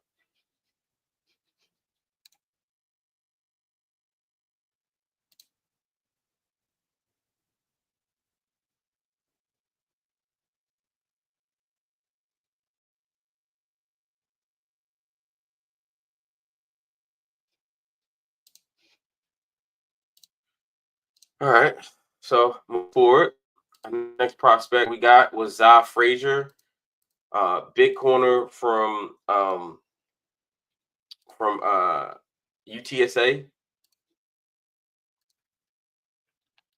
He's one of Coach's favorite prospects. He loves Zai Frazier, man. This kid is when I talked about Makuba, who's a guy who just loves, who just always finds himself around the ball. Zai Frazier is a corner that has that same ability, and you're going to see here in this tape, he just finds the ball. The ball finds him. He finds the ball, whatever you want to put it. But he's a long, lengthy corner that just always is around the ball. Look at this pick. He doesn't hesitate. He breaks on the football because he's confident in his abilities. That's the same thing you see in Makuba. Pick. And his length it helps him so much. Again, you see the length coming into play again. Batted balls. Deep shot. Here's the length. Pick.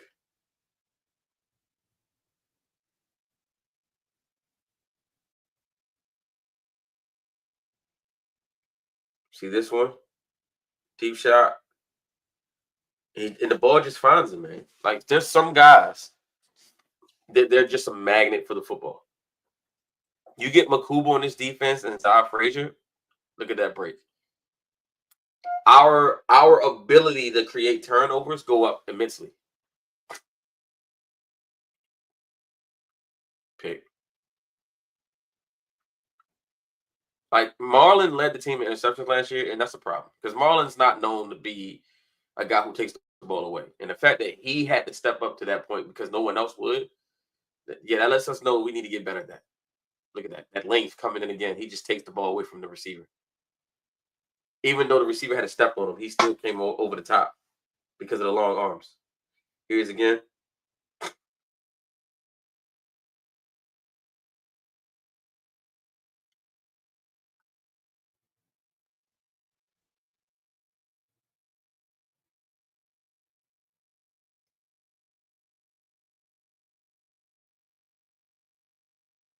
Pick. Oh, just missed it.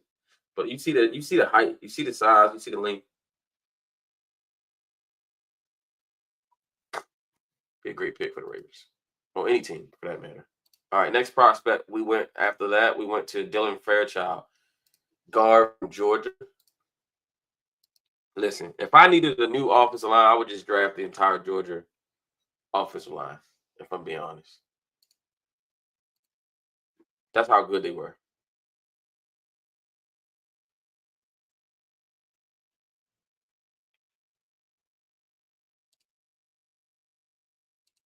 All right, so we're going to watch Dylan Fairchild. He could be a day one starting guard for us. Wow. Any team in the NFL for that matter. He's that good. He is pulling, getting around. Inside, moving people. Love it. Moving people.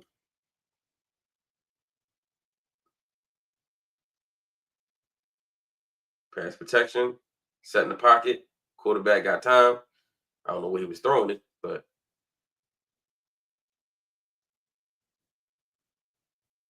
second level. Let's go. Yeah. Fairchild is a dog. Look at that. Looking for work.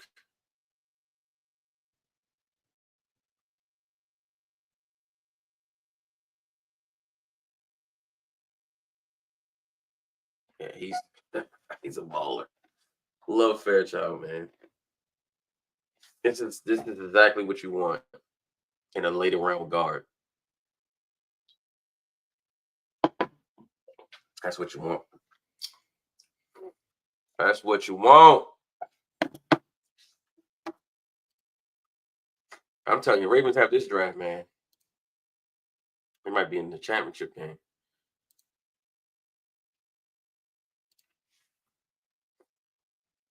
Here's again. Moving people inside.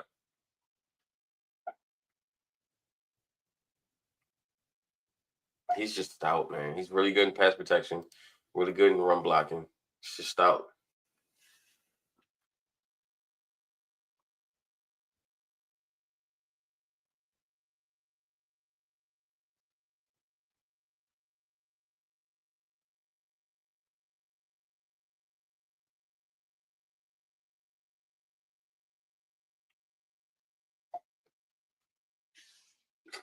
All right.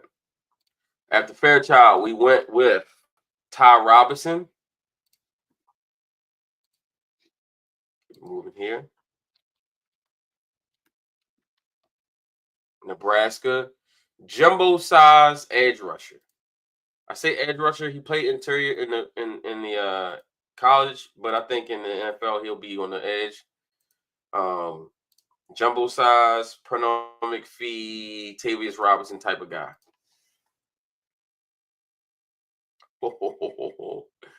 Decleater.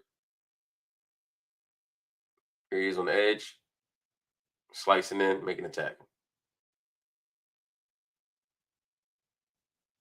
There he is, shooting the gap, just making tackles.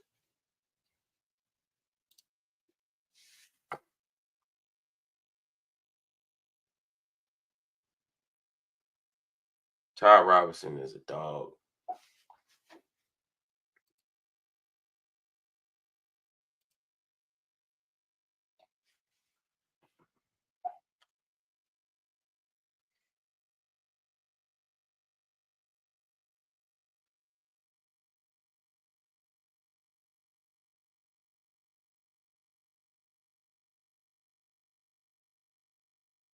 Whew.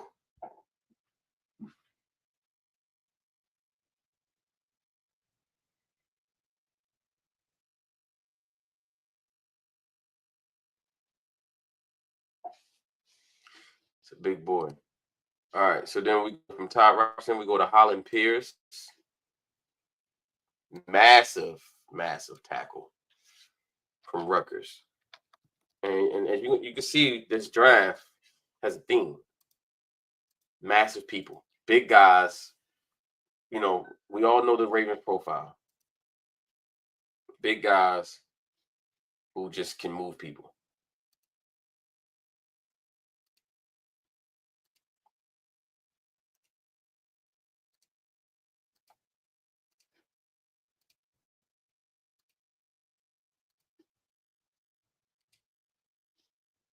This guy's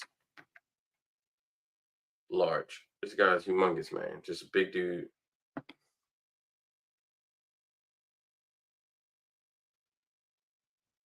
Reminds me of those Ravens offensive linemen of the past. Just engulfs people. Hard to get around.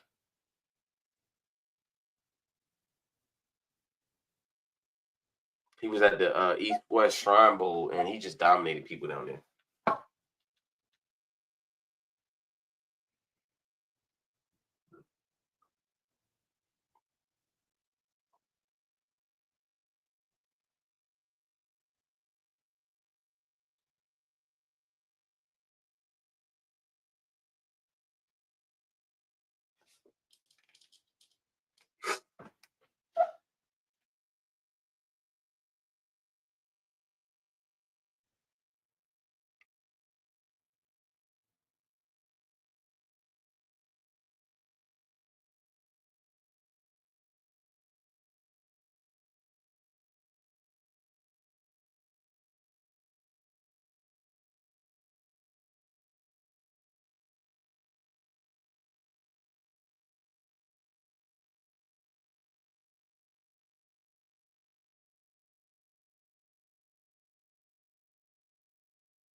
So you can see Holland Pierce is a massive dude.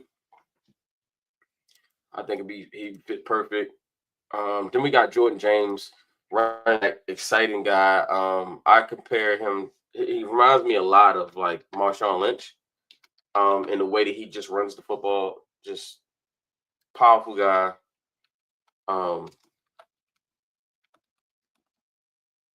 We check him out. We're getting towards the end of this draft. But yeah, I like Jordan James a lot, man.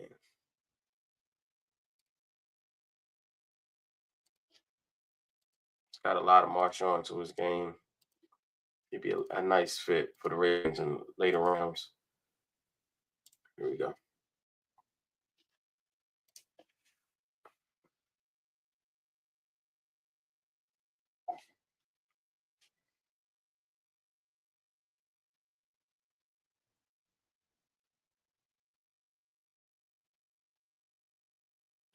You see just the toughness and the relentlessness and the violence that he runs with. He's just running guys over. He's breaking tackles. As you can see, just taking a ton of guys to get him on the ground. Very Marshawn Lynch-ish. Look at this. Oh, man. Marshawn Lynch came back.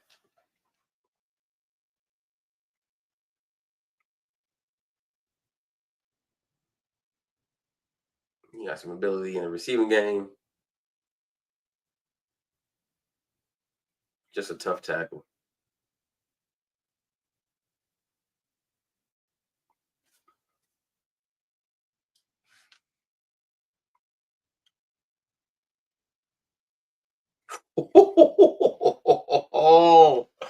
Oh, son, you got ran over. Sheesh. Did y'all see that? Oh, my. Truck stick. He just runs violently. He looks like he wants to hit you more than you want to hit him. And his that jump cut that he has, quick start.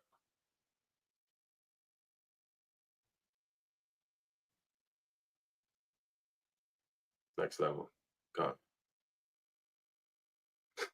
Yeah, he's got so much of Marshawn to his game, man. As soon as I watched this film, I was like, wow, this dude looks like Marshawn Lynch.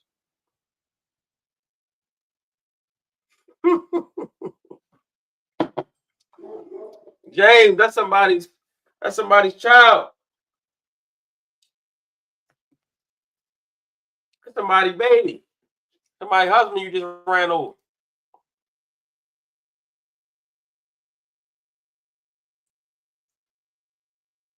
Well, Jay, yeah, I have, man. He is crazy. We may have to dive into him a little bit too. Look at this guy, man. He's got so much Marshawn to his game. It's incredible. Like it feels like I'm watching Marshawn again. You give him the number 24, you can't even tell the difference. If the Ravens can get a kid like this in the 6th round with one of those picks, they could be a steal. He would be a guy that when Derrick Henry moves on, him, Justice Hill, Keaton Mitchell, they could man that backfield with no problem. It might not be just one guy, but it'll be look at this. Sheesh. Running people over.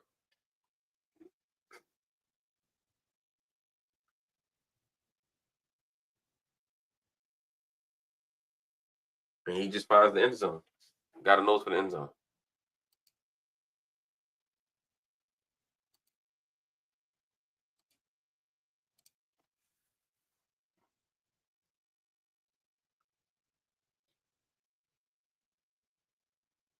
Doesn't he feel like a Baltimore type running back?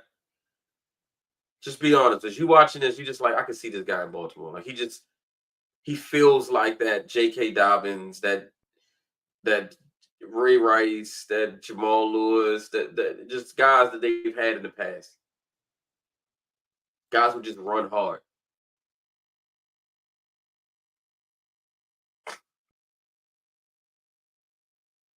It's not a lot of flash to his game.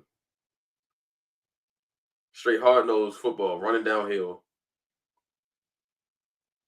making DBs make business decisions.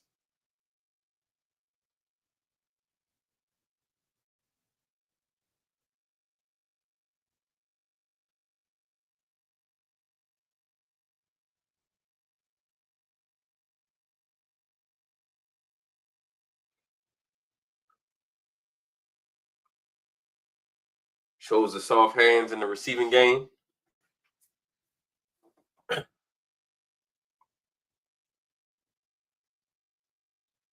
He's got a little bit of MJD to him, too. He's got a little bit of Maurice Jones-Drew back in his Jacksonville days. He's got a little bit of that in him as well. Yeah, when I've seen him for the first time, I actually watched him live against Maryland, and I was like, man, this guy runs like Marshawn. And then I started diving into his film and watching his all-22, and I'm like, yeah, this guy runs hard.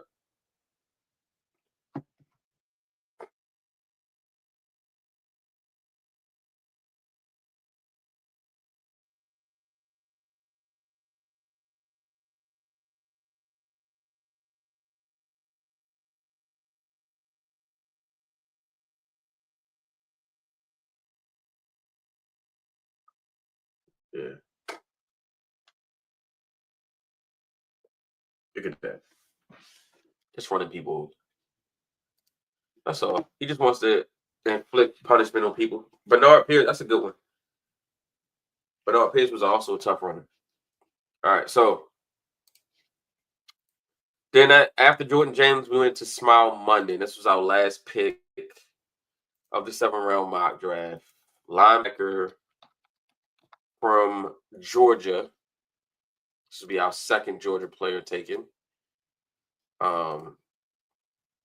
They could be a great fit. I think he go in that rotation with Roquan and Simpson, and I think it'd be a great fit.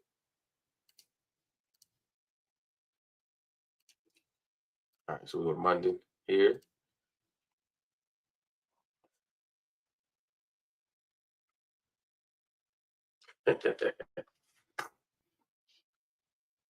What does that remind you of? Just a guy just chasing down ball carriers.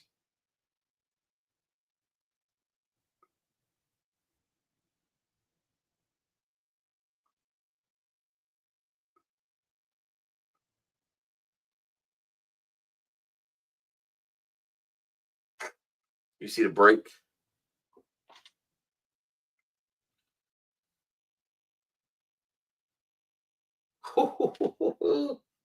When he sees it and he shoots it, man, he gets there quickly.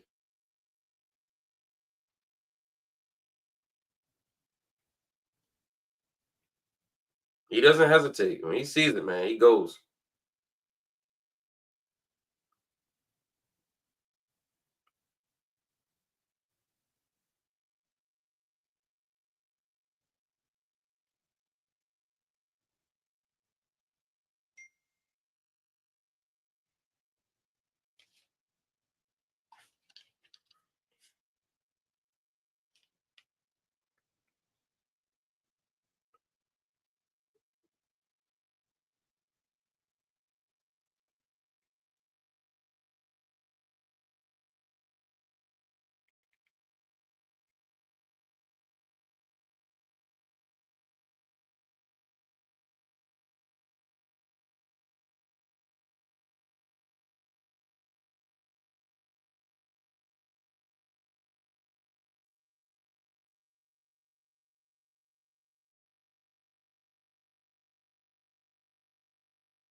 Gotta love Smile Monday.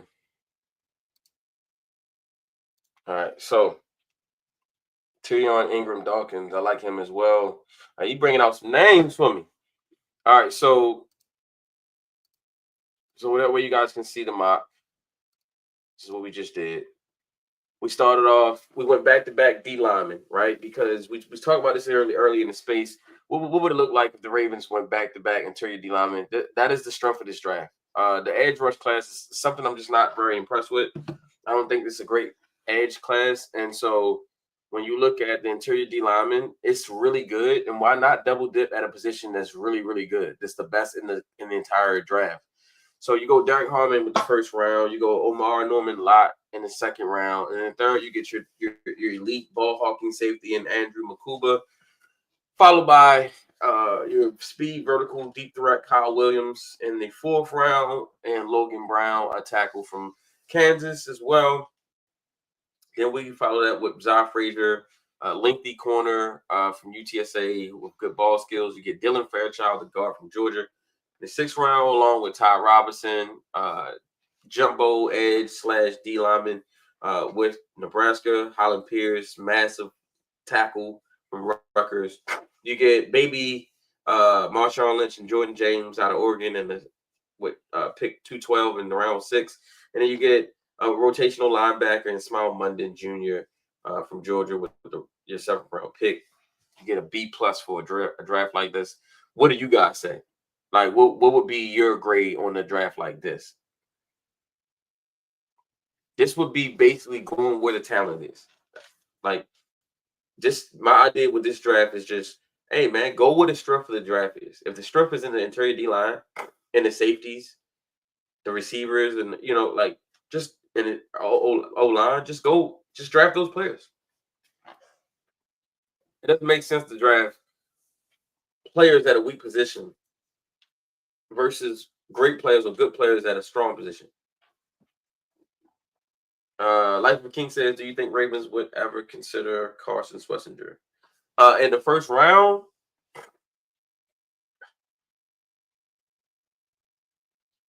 I think they consider it for sure. I think they consider it. I don't think they'll do it. I think they consider it though. An off-ball linebacker at 27. That'd just be, to me, that would make sense. You already basically have 2 starting off-ball linebackers. If they did that, that tell me that they do not believe in Trent Simpson at all. But we've already seen that. We've already seen them go at that position and draft, Patrick Queen. And though Patrick Queen was solid, I do think that was something they probably regret. Because you could have had T. Higgins. You could have had another player at a premium position that was better, and you took a linebacker. But I do like Schlesinger. I do like him, just not the first.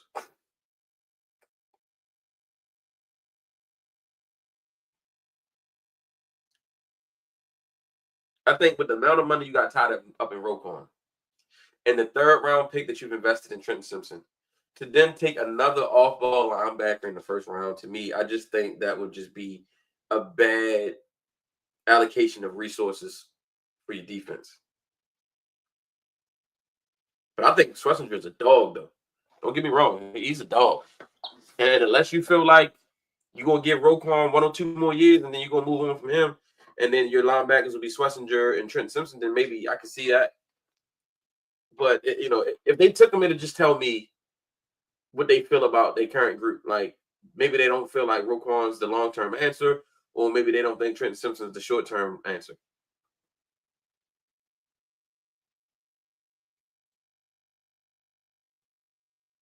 He's a dog, though. He reminds me a lot of Luke Kuechly. If you watch Luke Kuechly's film back in Boston College, he was very similar. Just run around, hit people, very smart, high IQ player. He would always find himself in passing lanes. Like, he's just a good player.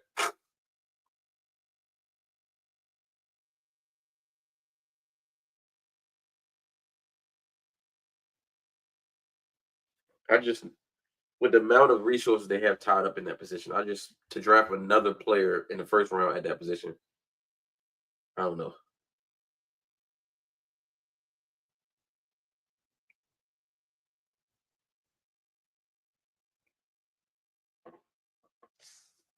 Schlesinger's a dog, though. He worked himself out from he worked himself up from a walk-on all the way to, just being mentioned in the 1st round. It's incredible.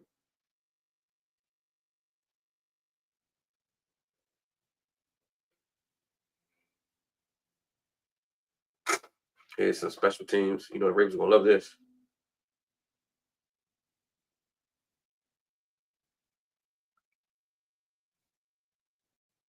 If he doesn't go 1st round, though, he'll go early 2nd. He'll go early day 2.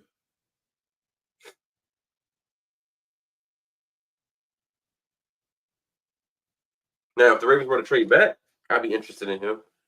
If they trade back to the top of the 2nd and took him, I'd be okay with it. I just think about the amount of players that'll be there at 27 to take an off-ball linebacker. It'd be interesting.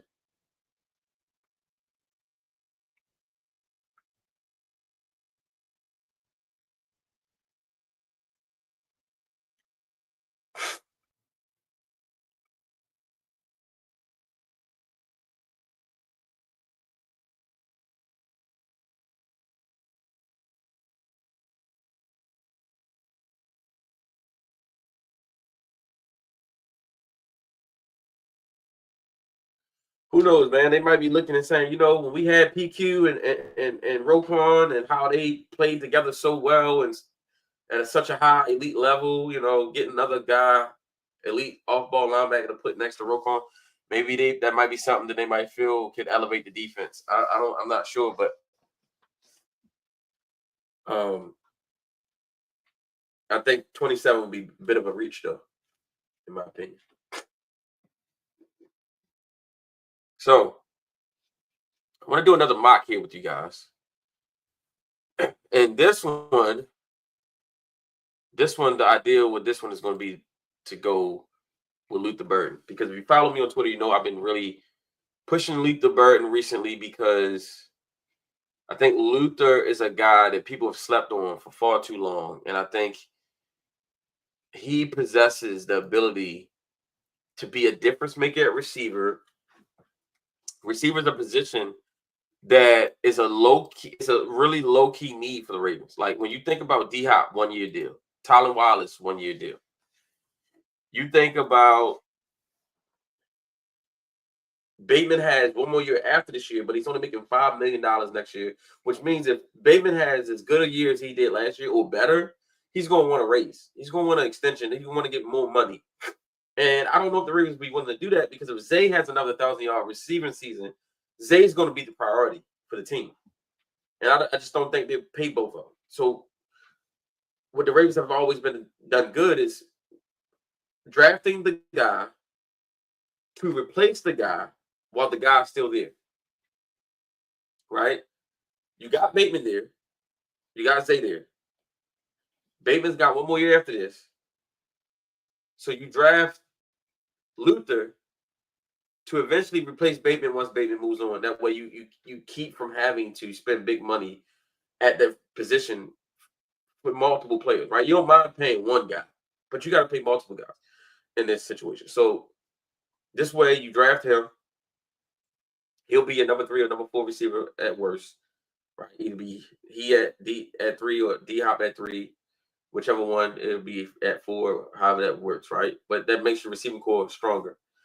Then next year, when D-Hop's gone, Tylan Wallace is gone, you still can roll out Bateman, Luther Burden, and Zay for 1 more year if Bateman doesn't ruffle feathers and decides to hold up.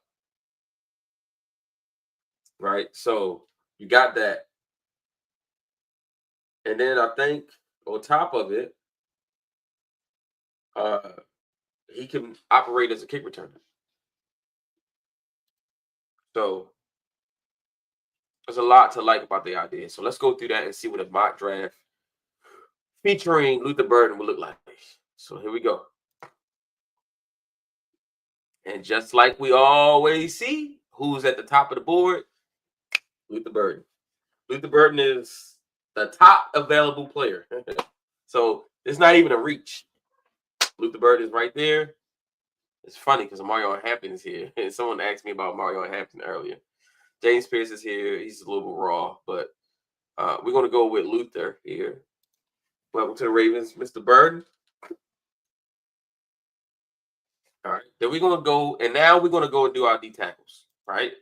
So I mentioned this in space. I said, okay, what if we do Luther first and then we go 2 D tackles back to back? So let's do that. So let's go Norman Lott, right? And then let's come back. Let's get another one, right? Let's see. This is our 3rd round pick. Maybe we take Makuba here because we do need a safety. Then we can get our D tackle. We can get the second D tackle after Makuba because I think there'll be some guys that we can get Peebles or we can get Walker, Simeon. Yeah, we got some guys. Let's get our safety now. We might not get a chance to. All right. Then we come back. Let's grab another interior D lineman. We can go Ty Robinson, who I just showed you guys. We can go Simeon Burrow. We can go. Let's see something real quick. See what the edge rushers look like. Anton. All right, I can get him next. All right, so let's get So we already got one. So let's look at our picks. So far, we got Luther, we got Amar, Norman Lott, and Andrew Makuba. So that's pretty good. You've covered 3 major needs already with the first 3 picks.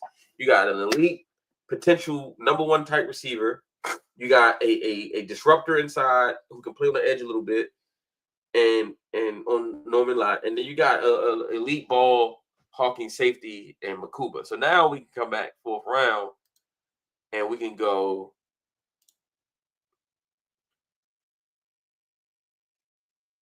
He's still there. I like that. Let's see. Just checking out some things. Linebacker Barrett Carter still there. Stuntsman still there. Do like that. Let's go to see corners looking like. Guys, I still like. All right, so let's see. Let's go back to the strength of the draft,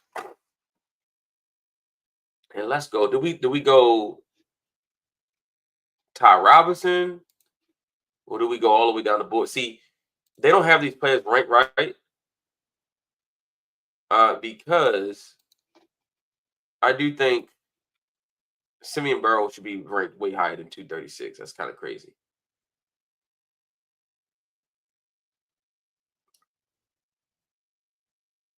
Let's go with a guy like Ty Robinson. Let's go Ty. We just did Ty. Let's do Ty again.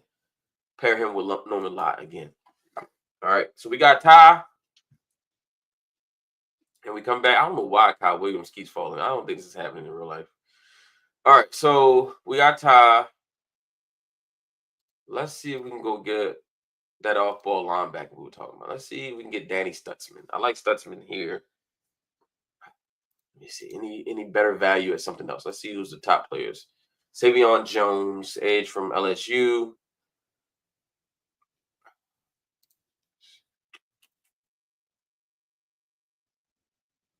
Tyler Beatty is a guy I like a lot. Maybe we can go edge rusher here. Let me see. You guys give me your opinions. Tell me what you think. Savion Jones is interesting.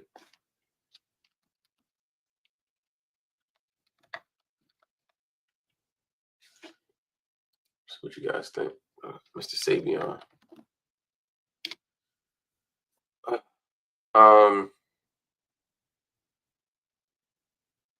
Savion is cool.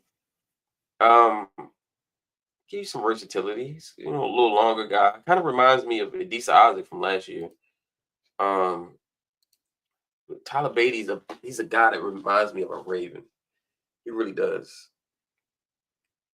He really feels like a Raven.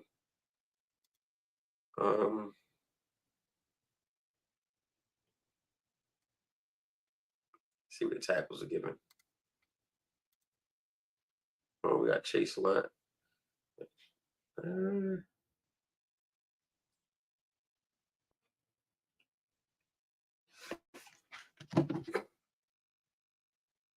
Give me 1 second, guys. Let's take a pause on this.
Okay, so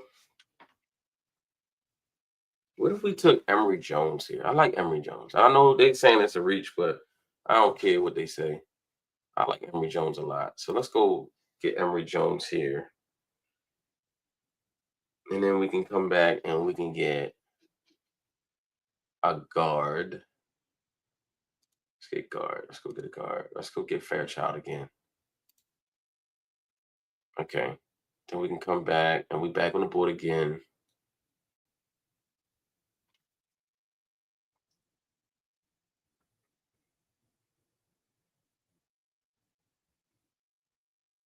Okay. Then we can get, let's see. We're 6th round. Let's see what the running backs are giving us. Oh, I like yawns. What do you guys think? Let's see. Tackle or guard. Different mock draft has more players. Gotta check that one out. All right, so we got a tackle. So this is what we've done so far. We got Luther Burden, we got Omar Norman Lott, Andrew McCuba, Ty Robinson, Emory Jones, Dylan Fairchild. So we got a tackle, we got a guard, we got 2 interior defensive linemen, we got a safety, and we got a receiver. Maybe we should look in the corner. Let's go to the corner. So we got Zai Frazier. Let's take Zai. Again, I really like Zai. I think he, feels like a Raven type player. All right, so we get another long rangy corner.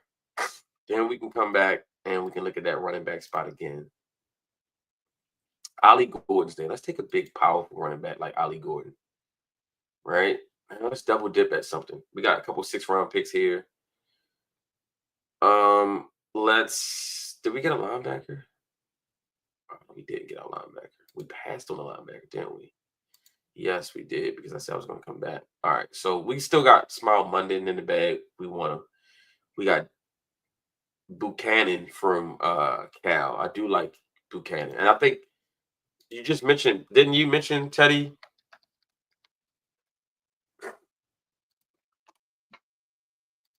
I think you just mentioned Teddy, if I'm not mistaken. Jay Will, I think you mentioned him, didn't you?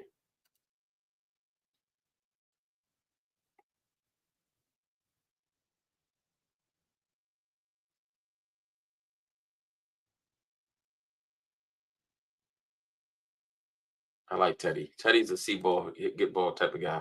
Let's get Teddy. Let's bring Teddy into the fold. All right. So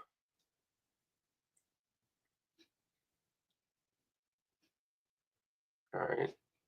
We got a running back, we got a corner, we got a linebacker, we got a tackle, we got a guard. Do we dare double dip at receiver or corner? Let's see what tight end's talking about. Luke Lachey is interesting, especially if we end up moving. If we end up moving, Washington wants to trade. If we end up moving Mark Andrews, I think that'd be interesting.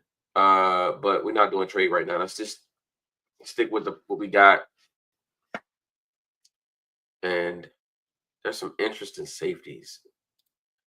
I don't think we can double dip at safety. That would be crazy. But because we already got so many safeties now on the roster after adding. Let's see. Anything left from the edge rush department? I do like Ethan Downs. Always. Johnny Walker's interesting. Again, edge rush classes does not move me at all. It just doesn't move me at all, man.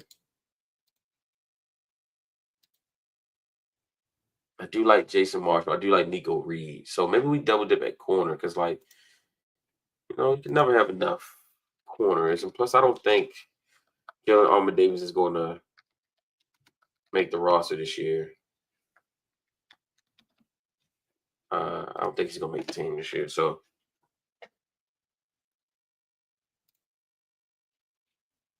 probably it doesn't hurt to have an extra body at the cornerback position.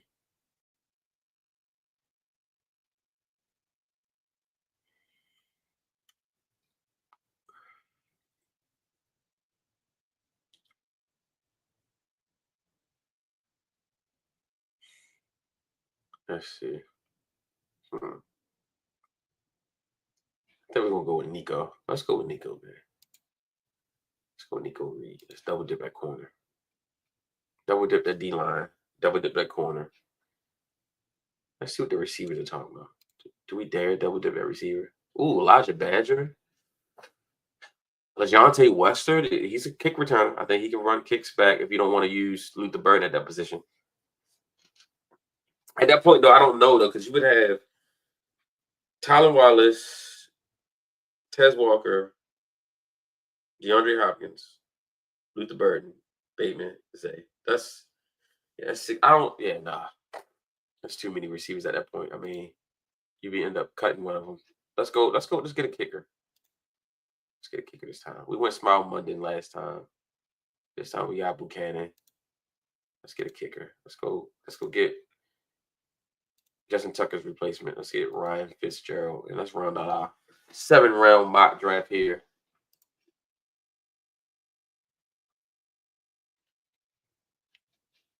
All right, guys. Tell me what you think about this. How would you feel about this mock right here?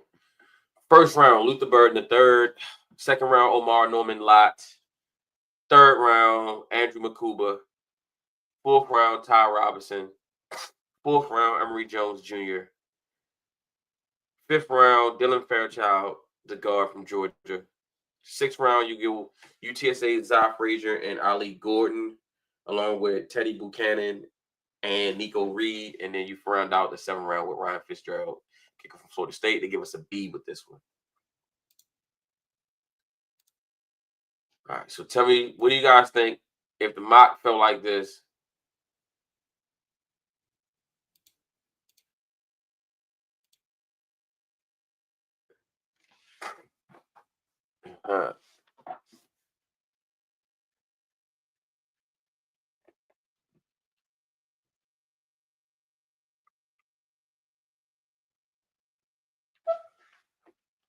Yeah, so just looking at some responses to the other mock I posted. People are loving the double dip at D tackle, going Harmon and Norman Lott. Getting Makuba, Kyle Williams. People loving that. So let's see what they think about this one.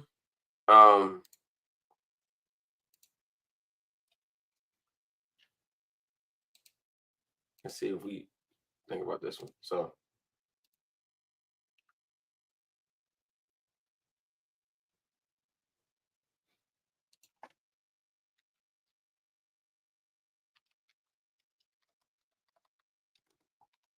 let's see.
Let's see.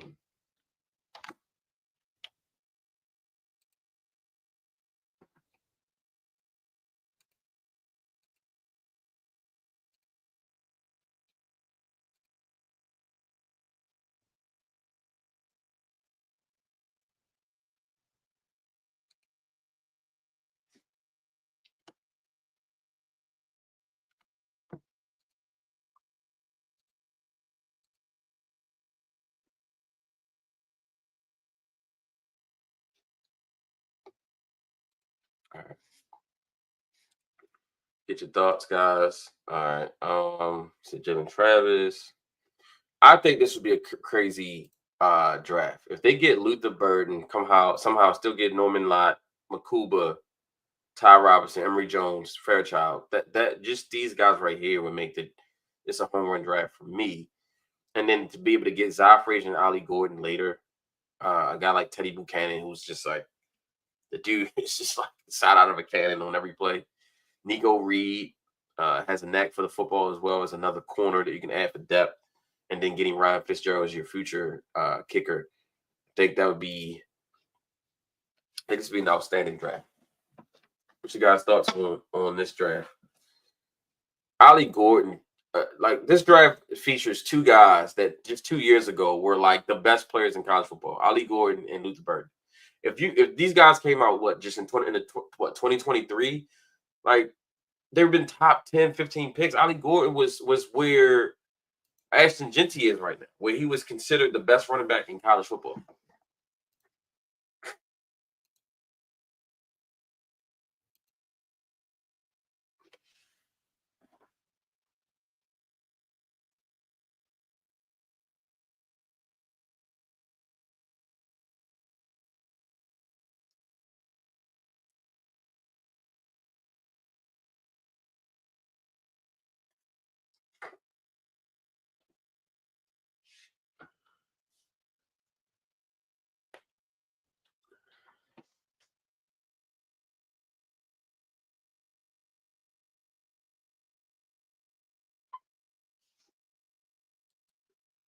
I think this would be a great draft. I think I like both the drafts, right? Like equally. Like I like the one where I went double D tackles back to back because I think that really builds the Ravens the way the Ravens are normally built, right? Which is inside out. And they've gotten pretty thin lately, and they've gotten a little like not so great. Um, you know, we got to get back to bully football. And I think that mock I did earlier would absolutely be a welcome back to bully football. I mean, you're talking about Derek Harmon with the first pick, Omar Norman Lott with the second pick. Then you got Makuba, Kyle Williams. You got Makuba, Kyle Williams. After that, you get Logan Brown, a guard tackle guy who can play both. You got Zy Frazier, you got Dylan Fairchild, Ty Robinson. So really, you get 3 D linemen that really just brings back the bullies of Baltimore. Then you get Holland Pierce, a just hawking tackle. Jordan James, who runs like he's beast mode and he's angry, and Smile Monday, who'll be a nice linebacker. Rotational guy. So I think that'd be crazy good for the Ravens.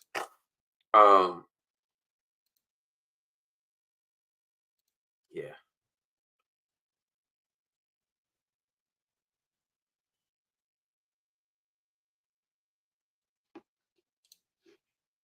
What's our thoughts? I like this draft though. This would be crazy. I mean, Emory Jones is such a good player. In fact, you know what? Let's watch some Emory Jones. Because I feel like a lot of people aren't talking about Emory Jones.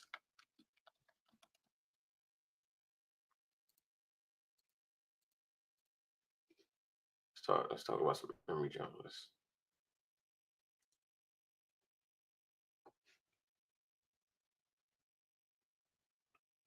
Many people think Emory Jones is the better tackle between him and Will Campbell. That's how good he is.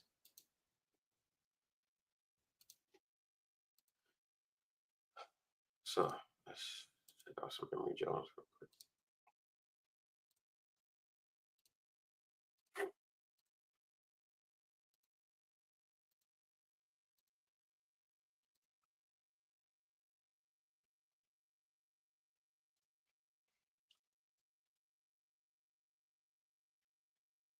Yeah, getting to the second level.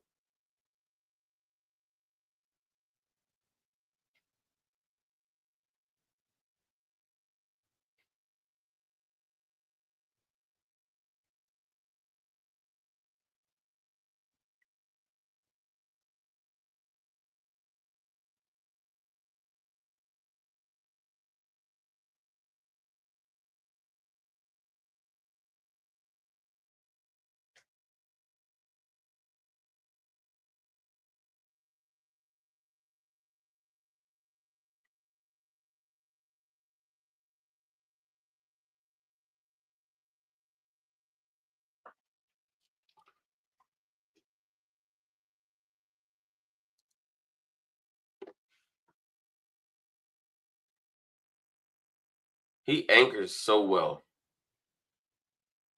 He doesn't get overextended much. He anchors really well. Solid in the run game, really good in the pass game.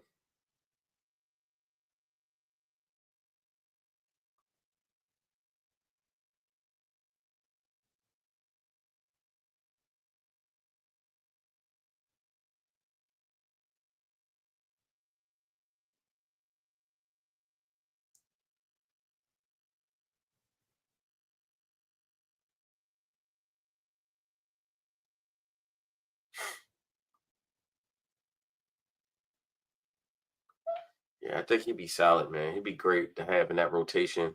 He'd also be great that once Ronnie retires, you can move him to the right side, and then you can move Roger over to the left side if you needed to. Depending on what you would be able to get in the draft next year. So yeah, I think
all right.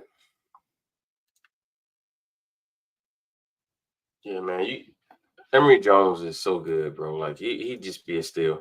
And a lot of people aren't talking about him enough. Just don't they think they're talking about him enough. Um, I'm gonna go do one more. We're gonna do Ollie Gordon here. I want people to see what Ollie Gordon was. Um, in 23, he was just like, oh my gosh, the best running back. He was the best running back in college football. And then, just I don't know what happened.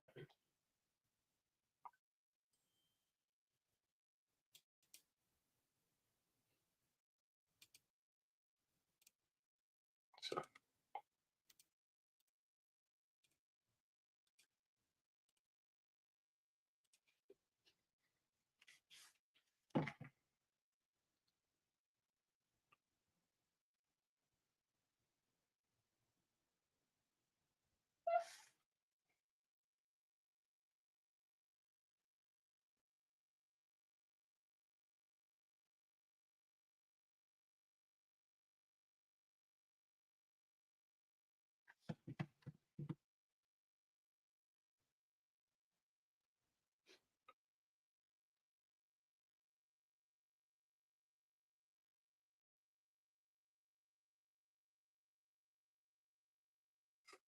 yeah, I think Ollie Gordon might be a type of guy that his game may fit better in the pros than in college. So interesting.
What's our thoughts on Ollie Gordon? Ollie Gordon was a beast. He was such a beast, bro. He was such a beast. I don't know what happened to this guy. Like, he just kind of, I don't know. I think he'd be a better pro, though, than he was a college football player. I think eventually the pro game would fit him better.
Okay.